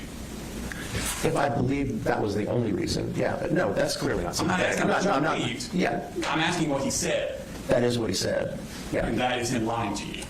it would appear so. Okay. Now let's move on to James Holmes. That's the Aurora theater shooter, the Batman movie. Yeah. He went to the Batman screen. Colt researched him and started idolizing, well, he researched it for a long time, but he started idolizing him almost right up to the shooting and then even after the shooting. That sounds right. Colt shooting. No, I knew what you meant. Yeah. Now, for James Holmes, he was, the people in your position for him were Dr. Jeffrey Metzner and Dr. William Reed. Do you know either of them? I'm not sure. Yeah. But they were the ones that evaluated James Holmes and testified at the trial. Right. And did you know that with the Dr. William Reed, they actually tendered video of Holmes's psychiatric evaluation into evidence? I wasn't aware of that. Yeah. So where like when you met with Colt and did all your stuff with Colt, Right. they actually videotaped it. Okay. When Dr. Reed did it, and that tape was put in the trial. Okay. Okay. Tracking. Did you know that Colt watched all of it? Not surprised. Okay. Did you know it was 15 episodes long, 8 hours each, according to him? Yeah, and again, it's consistent with this obsessive fixation. So yeah, I'm not surprised that he would have done that.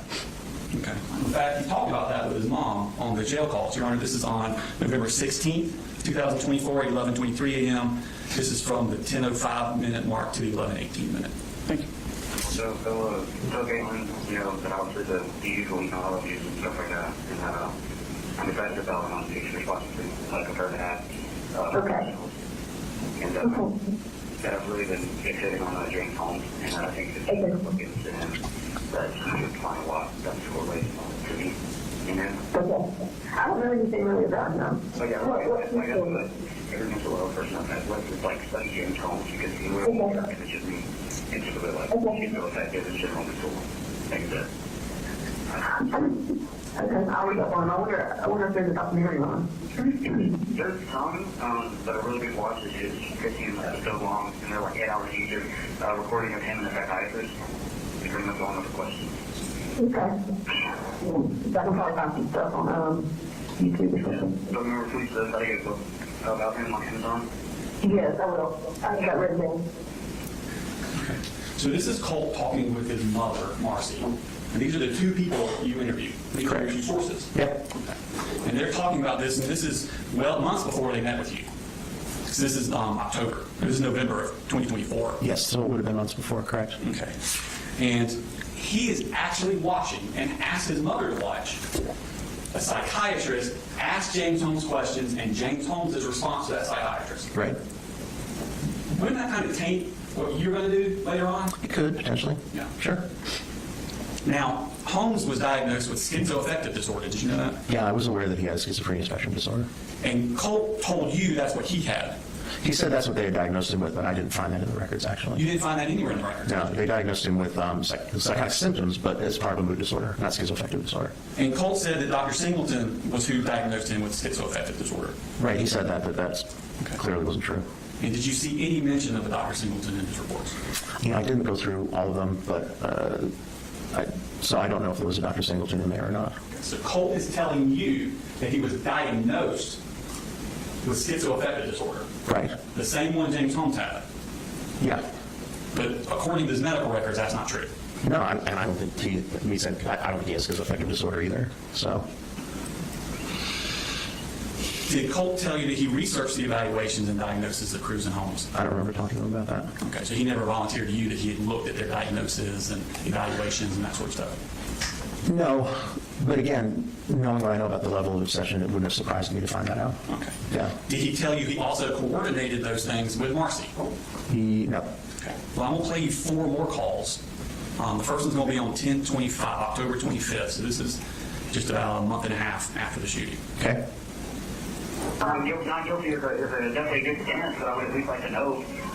Well, I'm essentially, So what's going on here is they just found in the news that Colt's original attorney had sent in a waiver of arraignment and a not guilty thing. So it happened outside of court. Colt wasn't there, didn't know this had happened. So he's finding out from his mother that his attorney had entered a not guilty plea on his behalf. Got it. That's what they're talking about. Okay.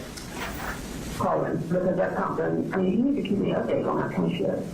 I mean, I'm supportive of it, but I just need to know what his intentions are. I mean, is he going to claim insanity, temporary insanity? Because that's really the only way, that's the only way that should be getting not guilty, But kind of what we hope now, think about it. Yeah, after all that was, hell yeah.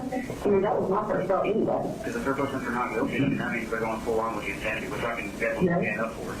Yep, and, when you see Miss Doctor and her wanting to try, some medicine for possible schizophrenia, that's just even more to back it up. I'm going to be medicine for when it's possible, it's there. See what? No, I'm going to be medicine when you possibly have to. that's not what I was saying. So that's them talking about using mental illness as a chance to get a not guilty. Right. Okay. And that a doctor would really help that. Right. And that's on October 25th. Go to the next day, October 26th. Because we've already gotten not guilty, which is actually like people have told me that's like usually when they're going for something along the lines of like insanity and stuff. And temporary insanity is also a thing that actually exists in law. And that, along with them saying like putting everything on dad, like the deterioration stuff and getting second-degree murder and stuff, like what my things will be. Like I genuinely wonder if they'll like truly see, like I'll be medicated soon and like I'll be completely changed out of that hole. That's exactly what I told Mary. And what I told her is that, like a temporary insanity that you possibly in the midst of like a psychotic manic state, which is, it's the classic description of temporary insanity, when you're under the influence of some type of extreme mental distress. It's literally the definition of mania. Mania is the manic state before. Exactly. That's where you have the burst of manic. And it works from manic to feeling very happy and euphoric, like saying, just feeling like on top of the world. Yes, that's exactly right. Almost like you're high on. Yeah. And so, if that plea is accepted by a jury, which, it's likely that it would be, of course, I'm going to cry regardless. I'll either cry from happiness or sadness, one or the other. Yeah. So that's them talking about the possibility of not guilty by temporary insanity. Mm-hmm. Colt seems to know a lot about manic psychosis and psychotic and things of that nature. Yeah, he even talked about that with Investigator Smith right after. He was using words like schizophrenia and he's mania. telling his mother the symptoms of that. Right. And this is the person you use to corroborate those things. That I used to corroborate some things. I never believed he was manic. I never believed he had schizophrenia. I never believed he was anywhere near the neighborhood for an insanity defense. It was never on the table. But these people are talking about it. Of course they are. And I talked about it with him too and told him that was not something that was feasible. And never, I think I even wrote in my report, they can talk about insanity all they want, but my evaluation of him didn't reveal any actual mania and didn't reveal a diagnosis of schizophrenia and didn't reveal sufficient symptoms to warrant an insanity, temporary or otherwise, finding. They're talking about it. They can talk about it until the cows come home, but there was no evidence for it. And then on the next month, November 24th, they talk again.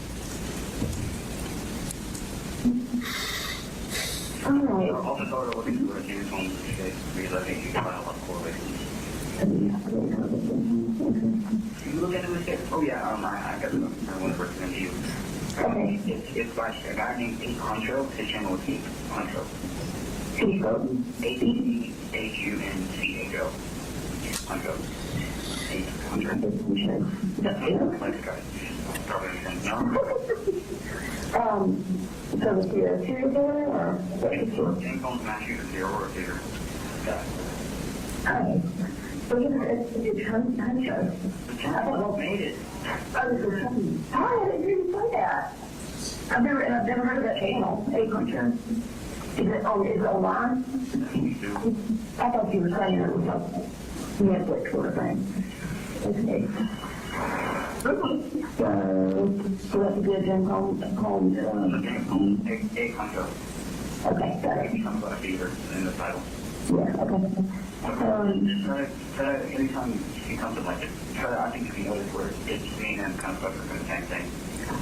I always thought that was kind of very interesting when that happened.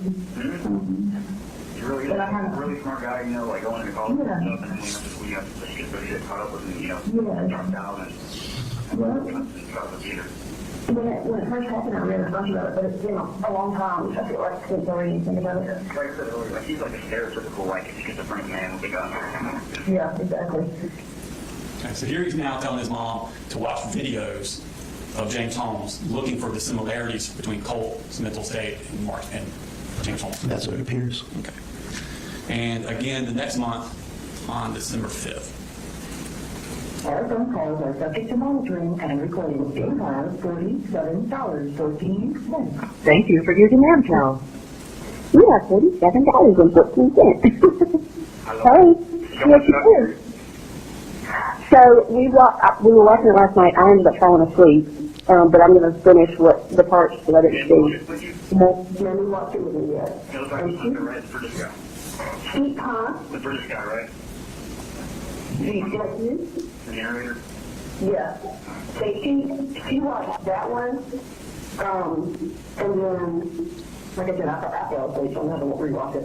But then she stayed up till like 3 o'clock in the morning watching all these documentaries about shooters and stuff. She watched one on the Aurora shooter, she watched one on the Parkland, on the cruise. Yeah, she was like binging until 3 o'clock in the morning.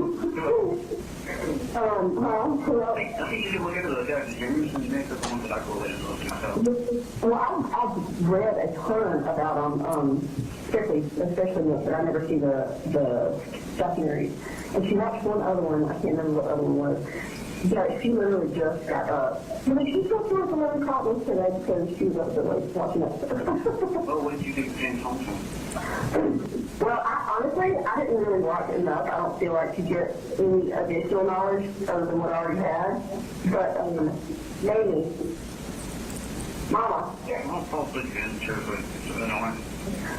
Well, we didn't put watching for one, didn't we? But Colt wants to know what you thought of the documentary.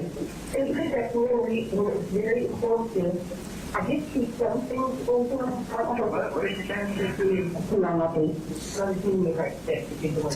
She said that it was very informative. It's not like she was doing a book of words. It was very informative, and I thought a few things that were similar to Colt, but not a lot.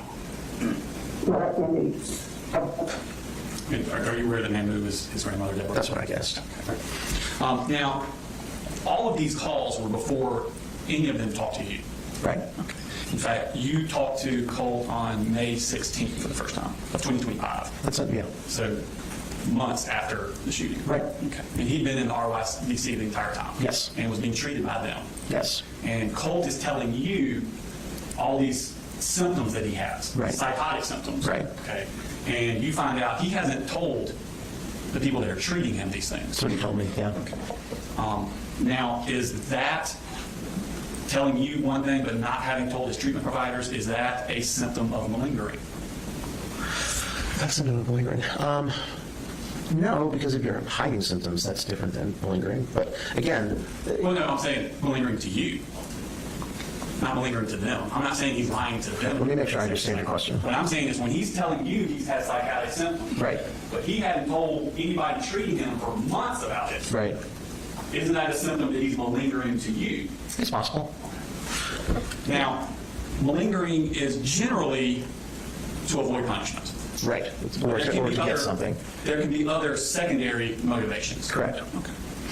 And hallucinations and delusions are the most common symptoms to be malingered. Right. So there's no like brain scans for that.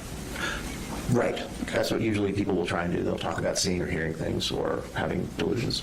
And were you weary of this possibility? Was I wary of it? Oh, yeah. I mean, again, the way that he reported the hallucinations that he said he had was not really consistent with how hallucinations work. Right. And, the idea of schizophrenia or schizoaffective, you never really reported any symptoms consistent with those. And even though Mom used the word mania quite a bit, she never really described a manic episode. So, they're talking about these things, but this is the thing. When people don't really have a particular diagnosis, but then they try and manufacture it, is they don't really know how to do it right. And so, I didn't believe that it was hallucinations that caused him to do what he did. I believe the paranoia impacted his judgment and his thinking. But again, I didn't, never thought he was even close on insanity. Never thought he had schizophrenia. Never thought he had bipolar disorder. So if he was trying to convince me he had them, he did a poor job, because I didn't see any evidence for it. Okay. If that would be the motivation. If it would be the motivation. Yeah, well, I think, as I said, I think I said in the report that there can be symptoms and exaggeration at the same time, and I think that's what was going on. I think he does exaggerate his symptoms. Similar to how he anticipated the crime scene photo of his room getting out, the one where he destroyed his computer like Atlanta. Right. He anticipated that getting out. Yeah, that's not surprising. Like I said, I'm not saying I think... And would it be possible, we talked about that probably being like an Easter egg for other Adam Lanza fans. Sure. Would it be possible that he also anticipated you or someone like you would be testifying at his trial or sentence? I'm sure he did. And would it be possible that he would like to plant other Easter eggs for people watching on TV and other James Holmes fans to discover? It's possible. Okay. Now, you gave him the Minnesota Multiphasic Personality Inventory Adolescent Edition restructured form. Correct. And that has validity scales in it. It does. Okay. And the first test, the validity scales test for things like malingering. Yeah, well, they call it underreporting or overreporting, but yeah, basically. Okay. And the first test suggested significant overreporting of symptoms. Correct, to the point that it invalidated the test. Invalidated. Yeah, correct. You're right. And that was on May 16th. You gave him another test 9 months later in February of 26. Right. And that one still said possible overreporting. Yep. Which is malingering. Not necessarily. The way that we talk about malingering is a specific kind of overreporting. The test can only get to overreporting. The test doesn't know why you're doing it. Okay. So you look at his psychological or his mental health records from RYDC. Correct. Okay. Now, he was seen for his first psychiatrist was Dr. Simone Dupree. That name sounds familiar. Dupree. I don't know her, but... Okay. I was going to assume it was a woman also, so I'm glad you Yeah, sorry. I shouldn't have done glad you did that. go with that hypothesis. Sounds like a woman's name. So she, or Dr. Dupree, interviewed or met with Colt on September 10th, 2024. This would have been 6 days after the shooting. Right. Okay. And she stated that Colt denied suicidal and homicidal ideations as well as psychotic symptoms. Right. And the psychotic symptoms would include hallucinations and delusions. Right. Okay. So on September 10th, he's denying that. Right. Okay. And she also puts in her report, patient did not display any remorse for his actions. Okay. And he's not put on any medications at that point. Right. Okay. Now, the next day, September 11th, 2024, he meets with a psychologist, which is Christopher Ackerman. Do you know Christopher Ackerman? I don't know him, but that name is familiar. Okay. And he says that Colt reports occasional auditory and visual hallucinations. Okay. The last time being 3 days ago. So 3 days prior to September 11th was when he was having auditory and visual hallucinations. 3 days ago. But 1 day ago, he told Dr. Dupree he has none of those. Right. So that's inconsistent, right? Yes, it is. And then Christopher Ackerman actually puts in his notes that the youth endorses symptoms on malingering screening. And he says malingering of psychosis appears evident. Okay. Okay. Now then, on September 24th of 2024, Dr. Dupree sees him again. And she writes that he denies suicidal, homicidal ideations as well as psychotic symptoms. So now he's back to denying them again. Right. I don't see or hear things. And she writes, currently there are no symptoms for me to intervene pharmacologically. And gives him no medication. Right. Okay. The next month, he says, Dr. Dupree sees him again. This is October 22nd. Now he's saying, I hear voices telling me to see what you have done. It's all your fault. At times I see black shadows. And she notes that the patient's mother will be contacted regarding symptoms reported. No medication. So this is on October 22nd. Right. He tells the doctor that he hears voices. So it's the first time he's told his doctor that. Sounds like, yeah. And she says, I'm going to contact Mom. and tell him about her about this. That's on October 22nd. Okay. Now, the phone calls between Marcy and Colt were 3 days later, October 25th and October 26th, discussing not guilty by reasons given. Right. So the first time he tells his doctor, I'm hearing voices, I'm seeing things. 3 days later, he's on the phone with his mom talking about getting not guilty by reason of insanity. Right. On November 12th, so the next month, Dr. Dupree sees him again. He says, something happened yesterday. I felt that everything was muffled. I felt that I was like in a tunnel, heard whispers berating me. But he denied psychotic symptoms. And she writes, youth endorses symptoms on malingering screening. What's that last word? Malingering screening. Screening. Oh, screening. I'm sorry. Test. Yeah, I don't hear They well gave him a sometimes. test to test for malingering. Yeah. And he indicated they had symptoms of that. Okay. And still don't give him any medication. Okay. The next month is December 9th. Dr. Dupree meets with him again. And he tells her, I see frogs in my room, Tuesdays and Wednesdays mostly. I close my eyes and they disappear. They don't come on other days. And she writes, one does not hallucinate on specific days and be free from them on other days. Right, that's a good That's example. what I'm saying. Yeah, and that's a good example of someone that doesn't know how hallucinations work. Right, so he's lying to Dr. Dupree about them. Sounds like, and again, I feel like I need to coming back. I was clear in my report. I think he makes things up. Right. I think there's some level of paranoia, but then some of the more outlandish stuff, I never really believed. So, the thing about some of the things that he said he was hallucinating and some of the magnitude of the psychotic symptoms, I didn't think were actually genuine, and I didn't think they were the reason, that the way that he explained it to Investigator Smith, that, it was because of voices, and I never thought that was the reason. Now, on January 6th, they meet, still no medication. Right. February 4th, they meet, still no medication, because he's not telling them things for them to medicate him, correct? Right. Okay. February 5th, he's actually, of 2025, he's actually transferred back to Christopher Ackerman, the psychologist, because they're not using medication. Okay. Okay.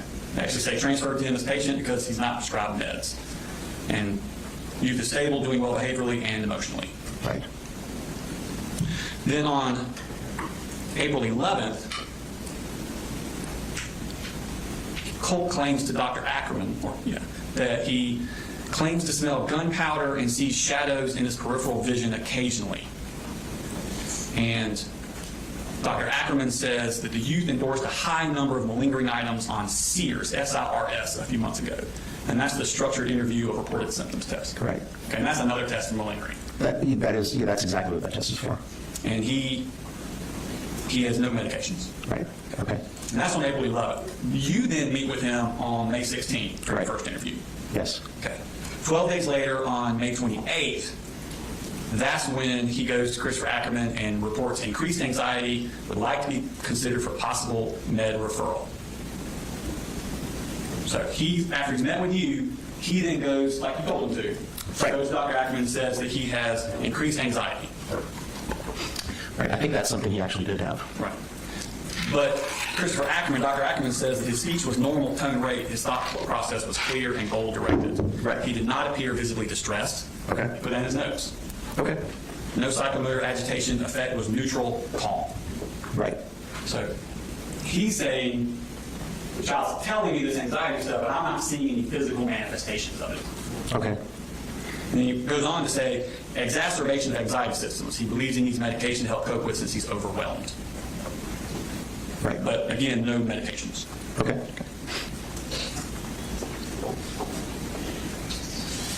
Then you meet with him again on June 19th for 2 hours. Sounds right. Okay. So a few weeks after that. Right. And then it's in July 16th, 25, is that when he meets with Dr. Ackerman again. And now he says, patient does not appear distressed, but complains of persisting anxiety and recent depression. So again, the doctor is pointing out in his notes that the kid is telling me one thing, but he's not showing manifestations of those things. Yeah, I'm not sure what he was looking for. I mean, a lot of people that tell you they're depressed or anxious don't look acutely depressed or anxious when you're speaking with them. But, that is what it is. I mean, the anxiety and depression are things that I think were there. He comes across as kind of, or did with me at least, as kind of flat most of the time anyway. But that's, okay, if that's what, I wasn't there. Right. So that's what he observed. And then he says in there that the Colt endorses delusions, but suspect malingering. Right. So again, they don't believe what Colt's telling them. Right. So now he goes to another psychiatrist. So he leaves Dr. Ackerman, the psychologist, and goes to Dr. James Freeman, who's a psychiatrist. Right. Do you know Dr. Freeman? I don't know Dr. Freeman, but I recognize his name from... Okay. And he says, youth notes mood swings, anger issues, some paranoia, but notes FB. I don't know what that means. FB/NM of incident. Flashbacks. That sounds right. Now notes flashbacks. What's the other one? NM. NM? Anyway, of incident that led to his being detained. So Right. we're now getting flashbacks of the shooting. Some paranoid ideation, possible, maybe anxiety rather than psychosis. And then he writes, there's a history of probable malingering. Right. Then in October of that year, October 1st, he meets with Dr. Freeman again. Patient now states he sees a figure. However, affect is euthymic. Am I pronouncing that right? Yeah, euthymic just means like normal mood. Calm. Yeah, just stable, normal, like you and I right now talking to one another. So he says, patient now states he hears and sees a figure. However, he's calm when playing with this. Right. Okay. Suspect some malingering. Yeah, I think people can be calm and report hallucinations, but I think they were responding more to what the content he was claiming to see, because those don't sound like real hallucinations. Yeah, and then 2 weeks later, they meet again on October 15th. He says some continued issues, a bit vague on symptoms. And being vague on symptoms is a sign of malingering also. It can be, yeah, it can be. And again, the mistake people make most of the time when they try and malinger is that they don't really know how the disorder they're trying to malinger works, so they don't do it right.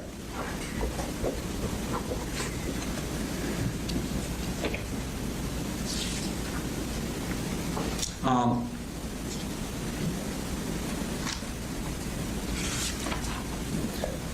December 4th, 2025, Hughes states he hears and sees his father. Some other AV hallucinations as well, though less defined. And then he puts significant degree of embellishing symptoms likely. Yep.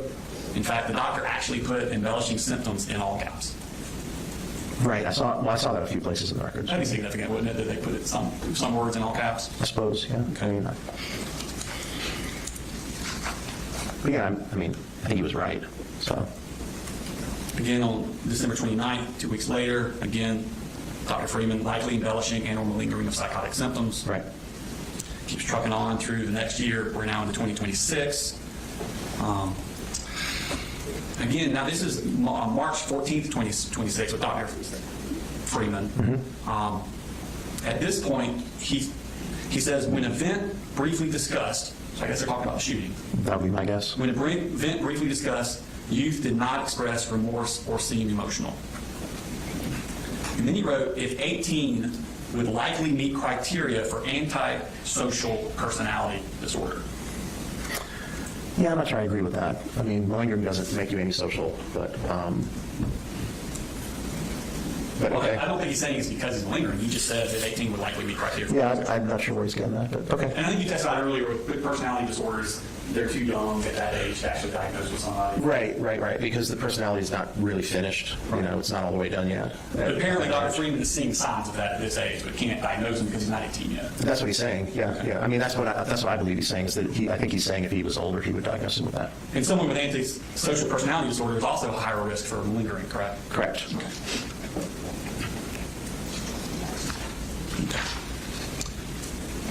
Now, other signs of malingering. So now we have both of your scales say malingering, and all three of his treating physicians believed he was malingering. Yeah. Correct. Great. Other signs of malingering are inconsistencies and contradictions, correct? Can be. Okay. When you watched Colt's interviews from the day of the shooting, did you check them for signs of malingering? Did I check them for signs of it? Yeah, a lot of the stuff, it didn't seem, again, I keep coming back to the idea that, I know that's what he said on the day of the shooting, but that didn't, the way he was talking about psychosis and schizophrenia is like not how they work. Okay. You know what I mean? And so I've never thought he did the shooting because he was hallucinating things. And so if he was telling investigator Smith that, then I don't think that was true. Okay. Now, one of the things he said, he tells the investigators that his dad had hid the gun from him. Right. Okay. Now, this is the interview he gave at the school. Right. And are you aware of the time frame of that interview to when the actual shooting happened? I think the first one happened like in a classroom in the school, and then the next one was, I think it was later that day at CID. Like, this is like 30 some odd minutes after the shooting. The one where he was all hysterical, yeah, that was in a classroom, and my impression was that it actually started, the way it sounded is that it started in the hall and then moved into a classroom. Right. But this is after he's been arrested, and he's giving that first interview. Right, yeah, like right immediately after everything happened. Play a clip from that. Okay. I heard yesterday, Your Honor, this is going to be a clip from the Apalachee at the school, and it's from 6:09 to 6:26. Thank you. I told him to hide his guns, and he did, but I don't know if I found them. Your dad hid the guns? Yes, he already ordered a gun safe. I mean, it's one of those situations where, like, each of them is like oblivious.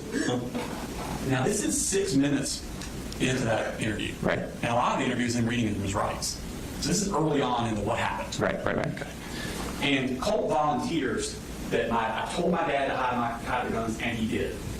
Yeah, that's what he said. And that's without being questioned on it.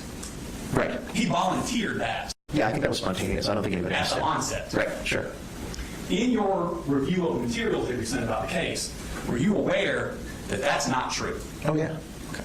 So in the emotion, with him crying, right then and there, he has the ability to make up a complete lie to this officer. About where the gun was, yeah.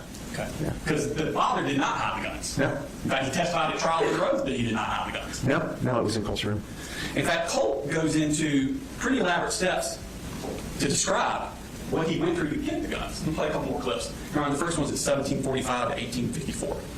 Okay. So you said you looked for a while for the gun today. Yes, sir, because he hid it. Yeah. That's what I'm trying to say. It wasn't his fault because Where did he normally keep it? in his room. Do you know where in his room? I think it's his closet, but when I found it, I think it was in his toolbox. I can't remember.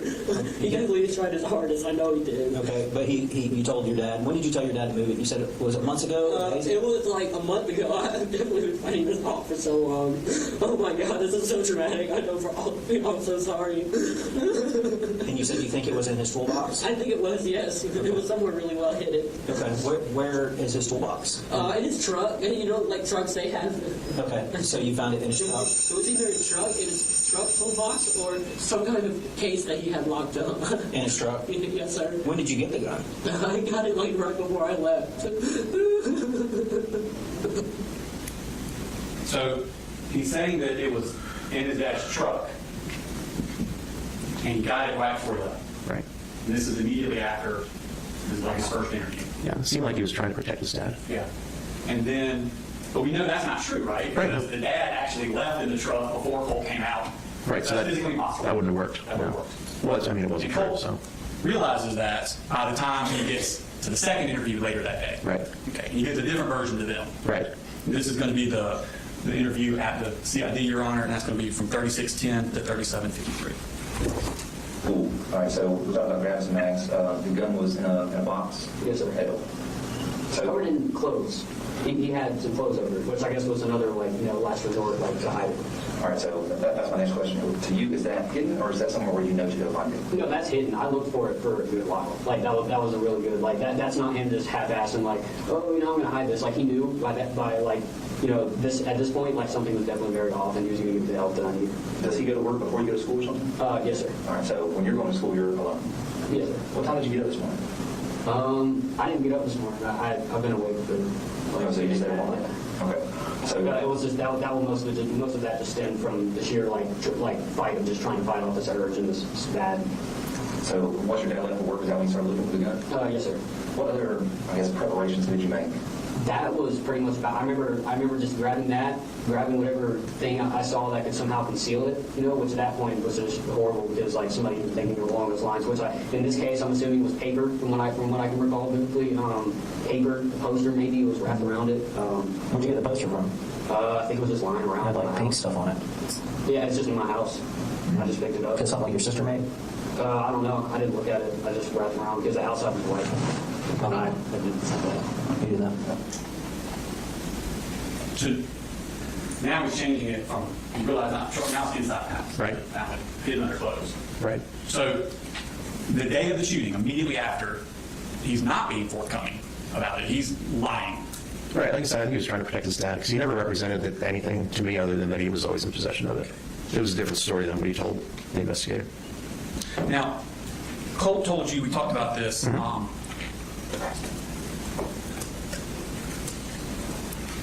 about the computers, destroying his computer. Right. And he told you that government agencies were surveilling it. Yeah, that's what he thought. Was suspected. Gloves and all where he was laying down. Sorry about that. But he told investigators that the teachers had somehow gotten into his computer. Okay. He made no mention of government agencies. To the No, he investigators. didn't. No. Okay.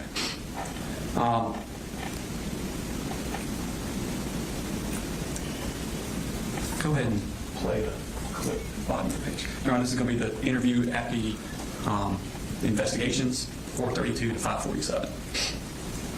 You've, in the 4 or 5 Discord accounts that you've had, do you have any other social media?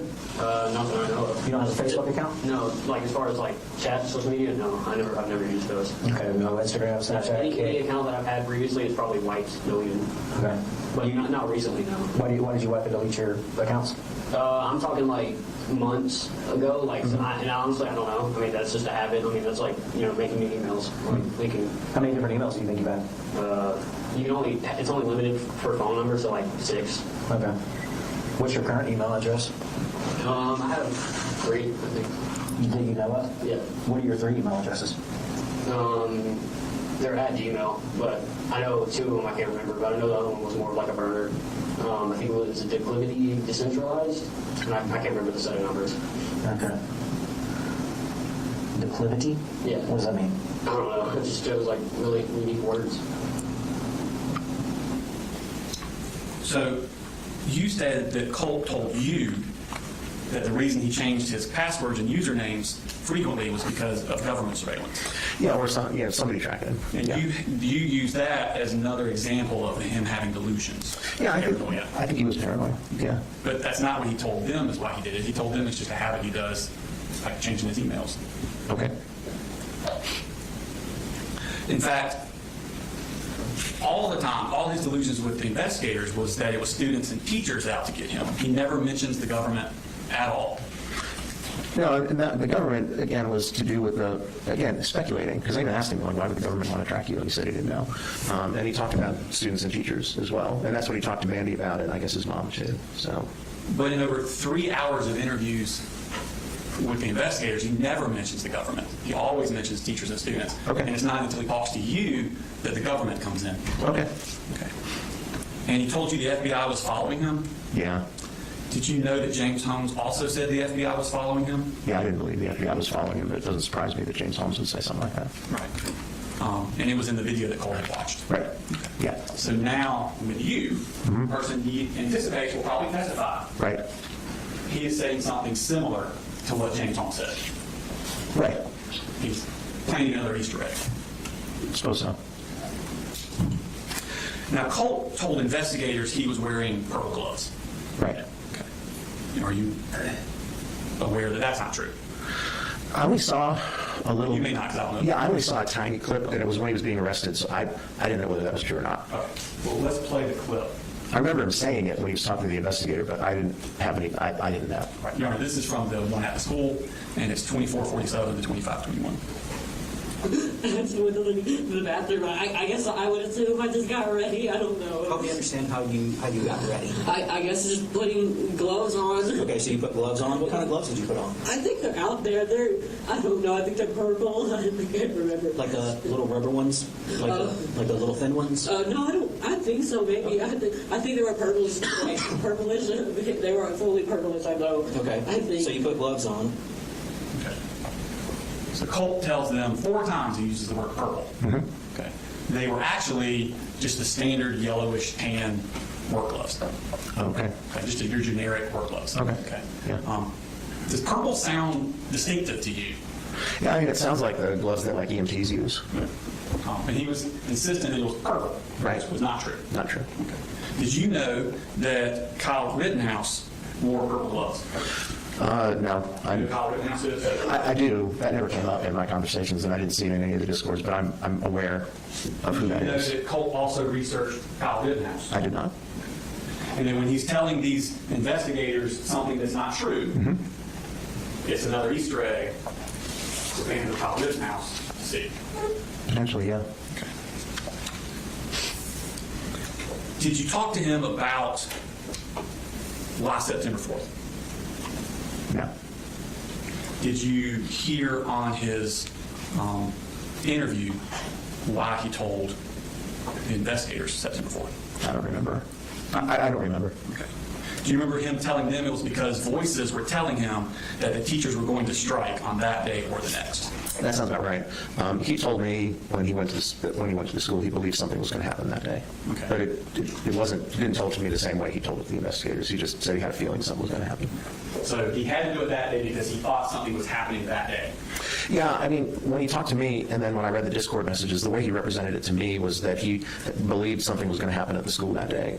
I was not as clear at how focused he was on the 4th until I saw the messages with Mandy. Right. Yeah. So his version, it almost sounded like a preemptive self-defense against these voices that were going to do something new. Potentially, although it was clear it was clear from the messages with Mandy he was going to do something on September 4th, but he never said what it was. Okay. Yeah. Did you look at his Discord to see what his actual motivations were for September 4th? For that specific date, I didn't know that there was any specific significance to that date. I mean, I think, again, my formulation for how the whole thing happened was this obsession and getting lost in the true crime community and all of the things that get you cred and get you, noticed in that group, kind of just disappearing into that subculture where different things are valued. I mean, I never thought it was because of psychosis, but So let's go to the Discord. This is going to be the occasional burner Discord account. This is going to be page 32. Okay. In Colt's occasional burner, Mandy says, Colt says, also September 4th, can you be awake like at around 8:30ish, 9ish in the morning? Right. And this is August 31st. Right. I mean, he clearly knows he's going to do something on the 4th. Yeah. I mean, in retrospect now, we can... 5 days. Right. We 5 know. days before. Sure. And she says, what's happening on the 4th? He says, I don't know. Right. Something I have for Nick. Right. That's not anything about voices, teachers, students out to get me. It is something I have for Nick. Right. I think that's his motivation. Right. 5 days before. Right. Okay. I think that's probably right. So on the next one, this is going to be page 33, Your Honor. So they're upset because they've made the end. Colt has sent messages to Nick and he's not responding. Yeah. They're upset about it. Right. So like how the fuck are they not responding? Like it's just a slow ass company saying how, whatever those words are. Something better to do. Because like if I'm in prison, I'm writing back every single one of them. Right. And then the next thing he says is, I'll fix this. All of this, just give me a few days. Right. Ha, I'll surprise you. And at the bottom of that page,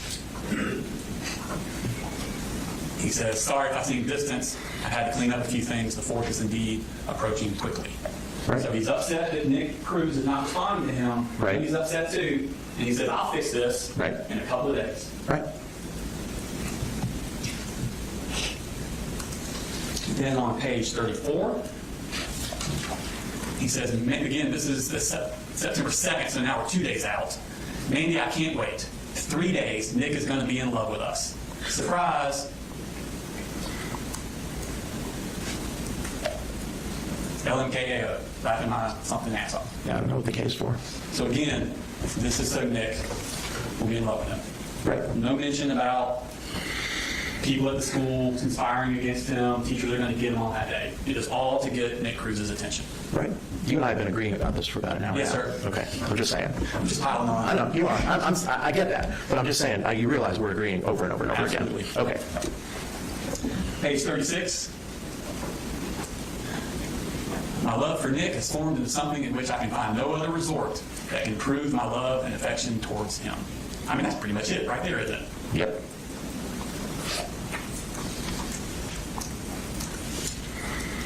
July the 4th. Let's go to page 40.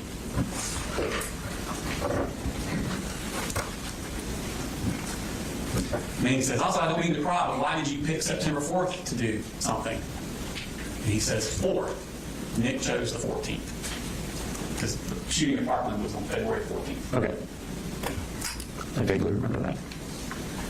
And then on page 41,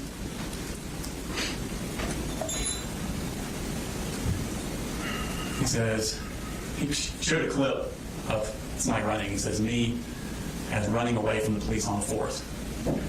And he says, fun fact, September 4th is a Wednesday, same weekday that was on February 14th. Right. The day Nick Cruz did it. Yep.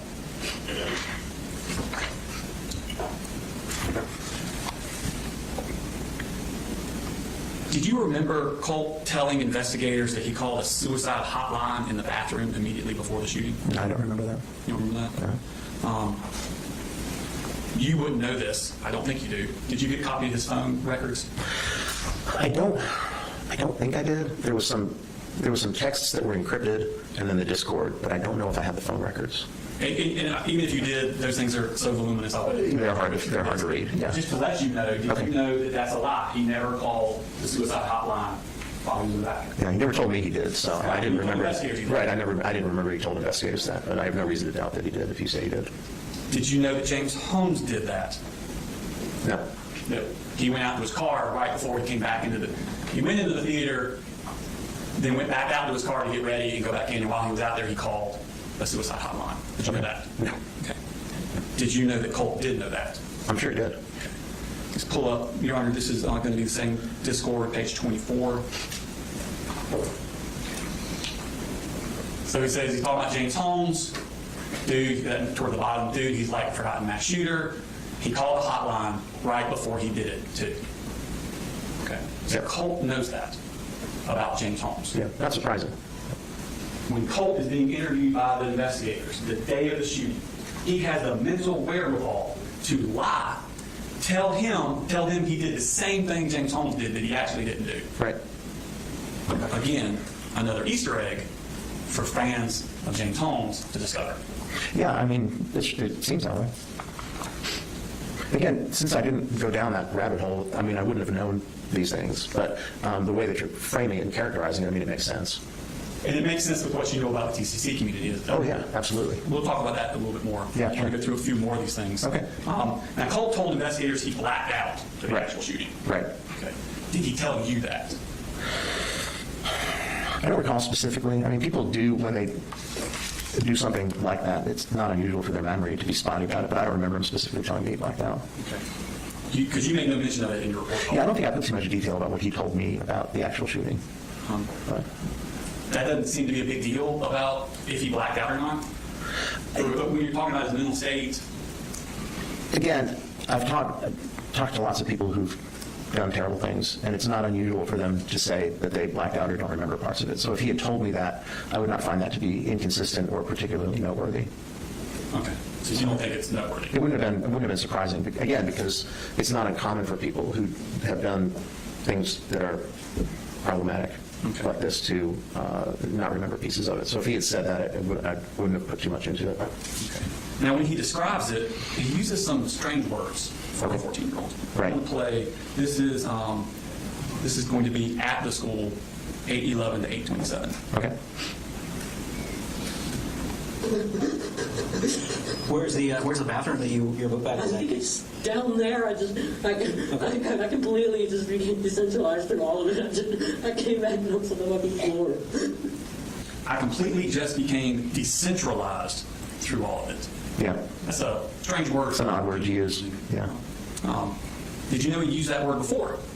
I was not aware of that. In fact, he tells investigators that his email is decentralized declivity. Right. I did remember that. Yeah. Or declivity decentralized. I think it was the other way around. But So because they asked him what declivity meant, and he said he didn't know. he says he blacked out during the shooting and uses the word decentralized. Right. But he had the wherewithal and the forethought to, before the shooting ever happened, to make an email account with that same word in it. Yes. It's almost like he can predict the future. And by I'm not predicting the shooting because we know he's planning that. Right. We're predicting the blacking out part. Potentially, again, yeah, I mean, I don't know if he knows what the word means, but... I think he goes on throughout his interviews and says phrases, transformed into a state of psychosis. Right. Says that twice. Yeah. Almost a blackout state of mania psychosis. He says that once. Right, that's not a thing. Then one time he says, like, psychosis state of blackout, because that's an actual thing that people can have. Sounds kind of pretty thought out, doesn't it? Yeah. I mean, he's clearly, there's no question that he's researched mental disorders. But it seems like he already has those things ready to say. Yeah. But again, whatever the blackout mania psychosis, I mean, that's not a term I would ever use, so I'm not sure what he was referring to. But you're right. I mean, it seems as though that was teed up. Yeah. And again, that's the same thing Nick Cruz said when he was arrested. We've already shown that Discord. Okay. So he's now setting up the blackout Nick Cruz Easter egg. Right. To do right after. Yeah. And, again, since I didn't go down the rabbit hole with them, it's interesting when you think, but I think you're probably right. And again, not surprising the way that he had disappeared into this true crime community. It seems like something somebody would do. Yeah. So you do know the basic synopsis of the shooting. He's in the bathroom. Right. He comes out of the bathroom, goes to one door, it's locked, goes to the next door, goes in, shoots the room, runs back down the hallway, shoots some people going down the hallway, and he's arrested at the end of the hallway. Right. Law enforcement had put together a PowerPoint timeline that was really helpful for me to kind of orient. I didn't realize how quickly it all went down until I watched that. And he tells investigators that he was in the bathroom, he blacks out, and when he comes to, he's on the floor in custody. Right. He doesn't remember anything in the middle. Right. And that's what he describes to them. Right. But that's not what he says on jail calls the next month with his mom. And this is going to be on October 21st, 8:24 p.m. from 10 minute 10 seconds to 12 minute 14 seconds. Article from ABC News. Do you want me to read this? It says, in a tragic incident that unfolded on September 4th, Colt Gray accused of fatally shooting 2 students and 2 teachers. The GBI testified in court-only states detailing surveillance footage that revealed Gray's unsettling tactics as he concealed a long gun he was in a poster board resembling a school project while boarding the school bus. The GDI agent recounted that on the morning of the shooting, Colt Gray rode the bus with a weapon hidden from view. After arriving at school, he reportedly left a notebook on his math desk that outlined the plan for the shooting, just like you said with it, including estimated specialty counts and sketching of the classroom layout. Gray then proceeded to the restroom where students gloves on and the poster board covering the AR-15 style rifle, which was allegedly tried to conceal. As he attempted to re-enter the classroom, the classmates spotted him through the door's window, prompting her to alert the teacher and initiate a lockdown. So apparently they talked about how you left that notebook out on your desk. So that's crazy, man, how you were just like putting it out there and everybody was just fucking oblivious, Yeah. Okay, and the rest of the stuff in there is just talking about the shooting part. That part I can account for. One of the first things I told you left here wasn't a student, it was the teacher who was at me through the window. And the door was open, I could easily enter, but I just turned and... Really? Yeah. Okay, I thought you were locked out. Seems to me he now has pretty clear memory of what happened. Right. Okay. And there's another call next month on November 11th. This is 8:25 p.m. from 8:53 to 9:46. You want me to do the post first? Yeah. So there's a bunch of Article, yeah. You do articles, okay. He's coming Tuesday again? Duh. Exactly. You know it. Okay, the first one. One second. It says Apalachee survivor recounts the moment that shooting suspect came banging frantically on the classroom door. What? That's bullshit. Ashlyn Joseph. You know, you remember somebody called me Ashlyn? No, but I didn't know. I know for sure I didn't bang on that fucking door. That was probably the gunshot in the other room. Probably. Again, he does have memory of that. He did not black out. Right, he never represented to me that he had blacked out. When we discussed the incident, there was never any indication that he didn't remember. No, he told investigators. Yeah. I'm just pointing out that and that's not Greg for Nick Cruz fans. Sure. Okay. It seems like, yeah. So let's go into the TCC a little bit. Sure. You're familiar with it, heard about it from Colt? Did he tell you about it? He told me about his involvement in it, and then I did a little poking around to it. So you also looked into it? Yeah, I wanted to know something about it. What did you look at? What did you find? There were some things online. CNN did a thing about it recently. I watched that. There was actually an article, I think, that the state provided. The one about Peter Smith? Yeah, that one. So that was interesting. And then just kind of poking around online, trying to find out what I could about what this was and. So basically, help the judge understand it's an internet subculture. Yeah, it's a group, mostly teenagers and young adults, who are obsessed with these school shooters to the point that it becomes. Obsessed is the best word, but it becomes kind of all engrossing. Even sexualized at times. It's pretty disturbing. What are some of the activities that these... They do a lot of research. They do a lot of trying to find information and media that have to do... you can obtain a certain level of credibility by having information other people don't have. The people in the community tend to focus on one or another person. Sometimes they'll shift, like Colt did. And then, he was speaking with Caitlin. Caitlin was obsessed with Adam Lanza. Mandy was clearly obsessed with Nick Cruz, as was he. And that's kind of typical for how it goes. But again, the relationships become... there's an idealization of the shooters. There's a minimization of the impact on the community and on the victims. And then there's almost like I can't think of a good way to describe it, but almost like wanting to be similar, sort of a joining or wanting to be, with the person or recognized by the person. As I said, even sometimes it became sexualized in some of the texts. I think I put this in the report between Mandy and Colt. They even talked about doing various sex acts with Nick Cruz if they ever got there. And that's kind of the level of obsession and intensity that you see. And in the messages with Caitlin, it was very similar. Those were the two sets that I focused on. And they create like fan art. Oh yeah, they create art. They make like little clips. Like if you look at the attachments in Discord, there's a lot of like short videos. There's this one of Nick Cruz running into the school that's there over and over again.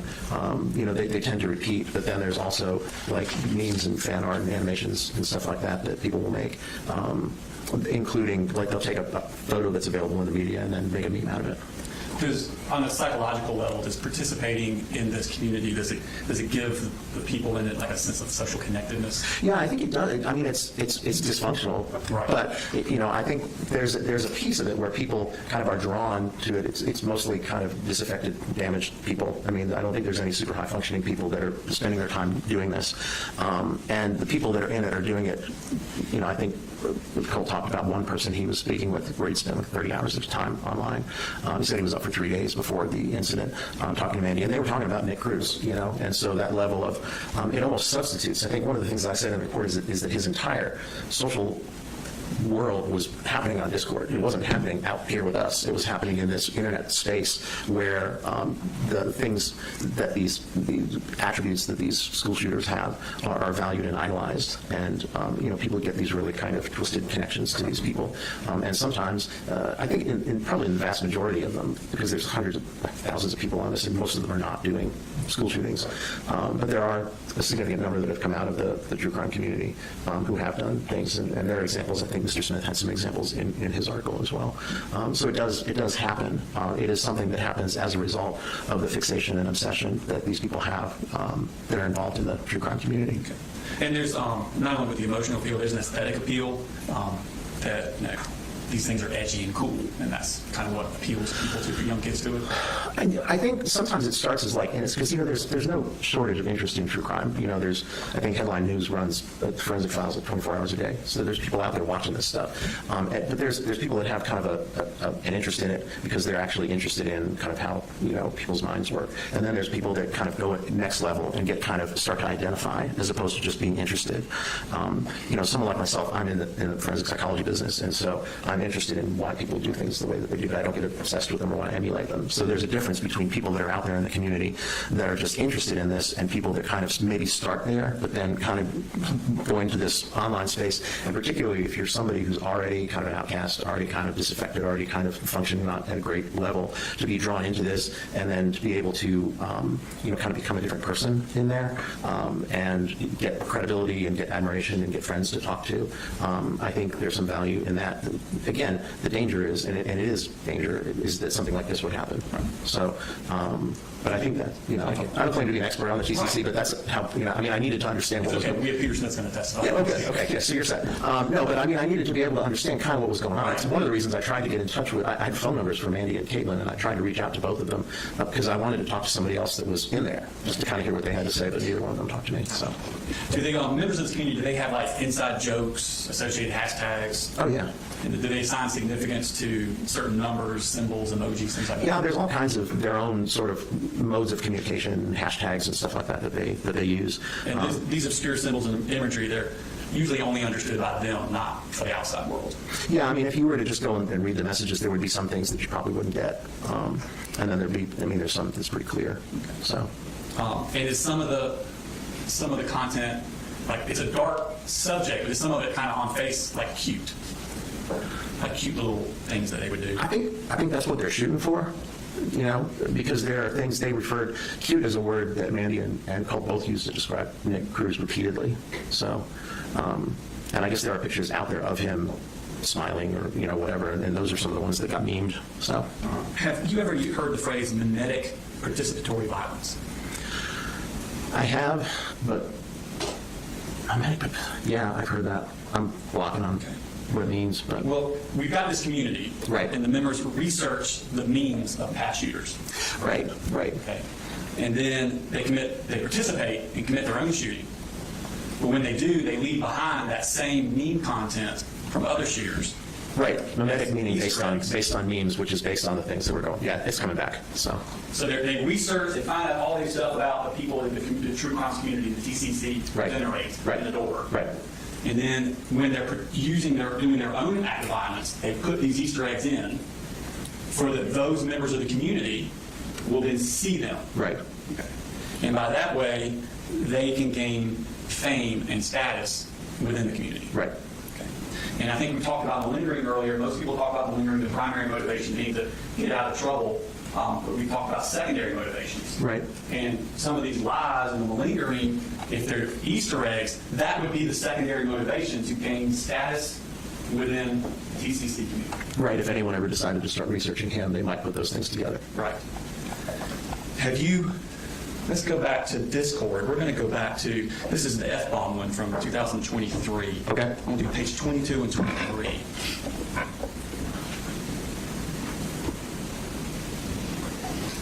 So this is him. He's talking to Sniggles again from earlier. And again, this is 2 years before. And they're talking about, God, I wish we could commit it together. Then the next, let's see where I'm looking for. Okay, there it is. Okay. So God, I wish we could commit it together. God, people making edits of us would be fucking strange. So he's already thinking that. Right. Way back 2 years before the shooting, he's thinking, do the shooting so that we can get the edits. Seems like. And then on page 23, I want to make history. To put it short, I want people to remember the pain I caused and research me for hours. Yep. So if this is his primary motivation, right? Nick's love, fame, research, edits within the TCC community. Right. Fame within them. Sure. Okay. He laid those Easter eggs, a lot of them, the blacking out like Nick, calling the hotline like James Holmes, purple gloves, like House. Thank you. All of these things that he said, there were lies, that he said in his interview after the shooting was laying of these Easter eggs. It seems like. Seems like. So if his ultimate goal is fame within the TCC, the shooting wasn't the final step in that plan.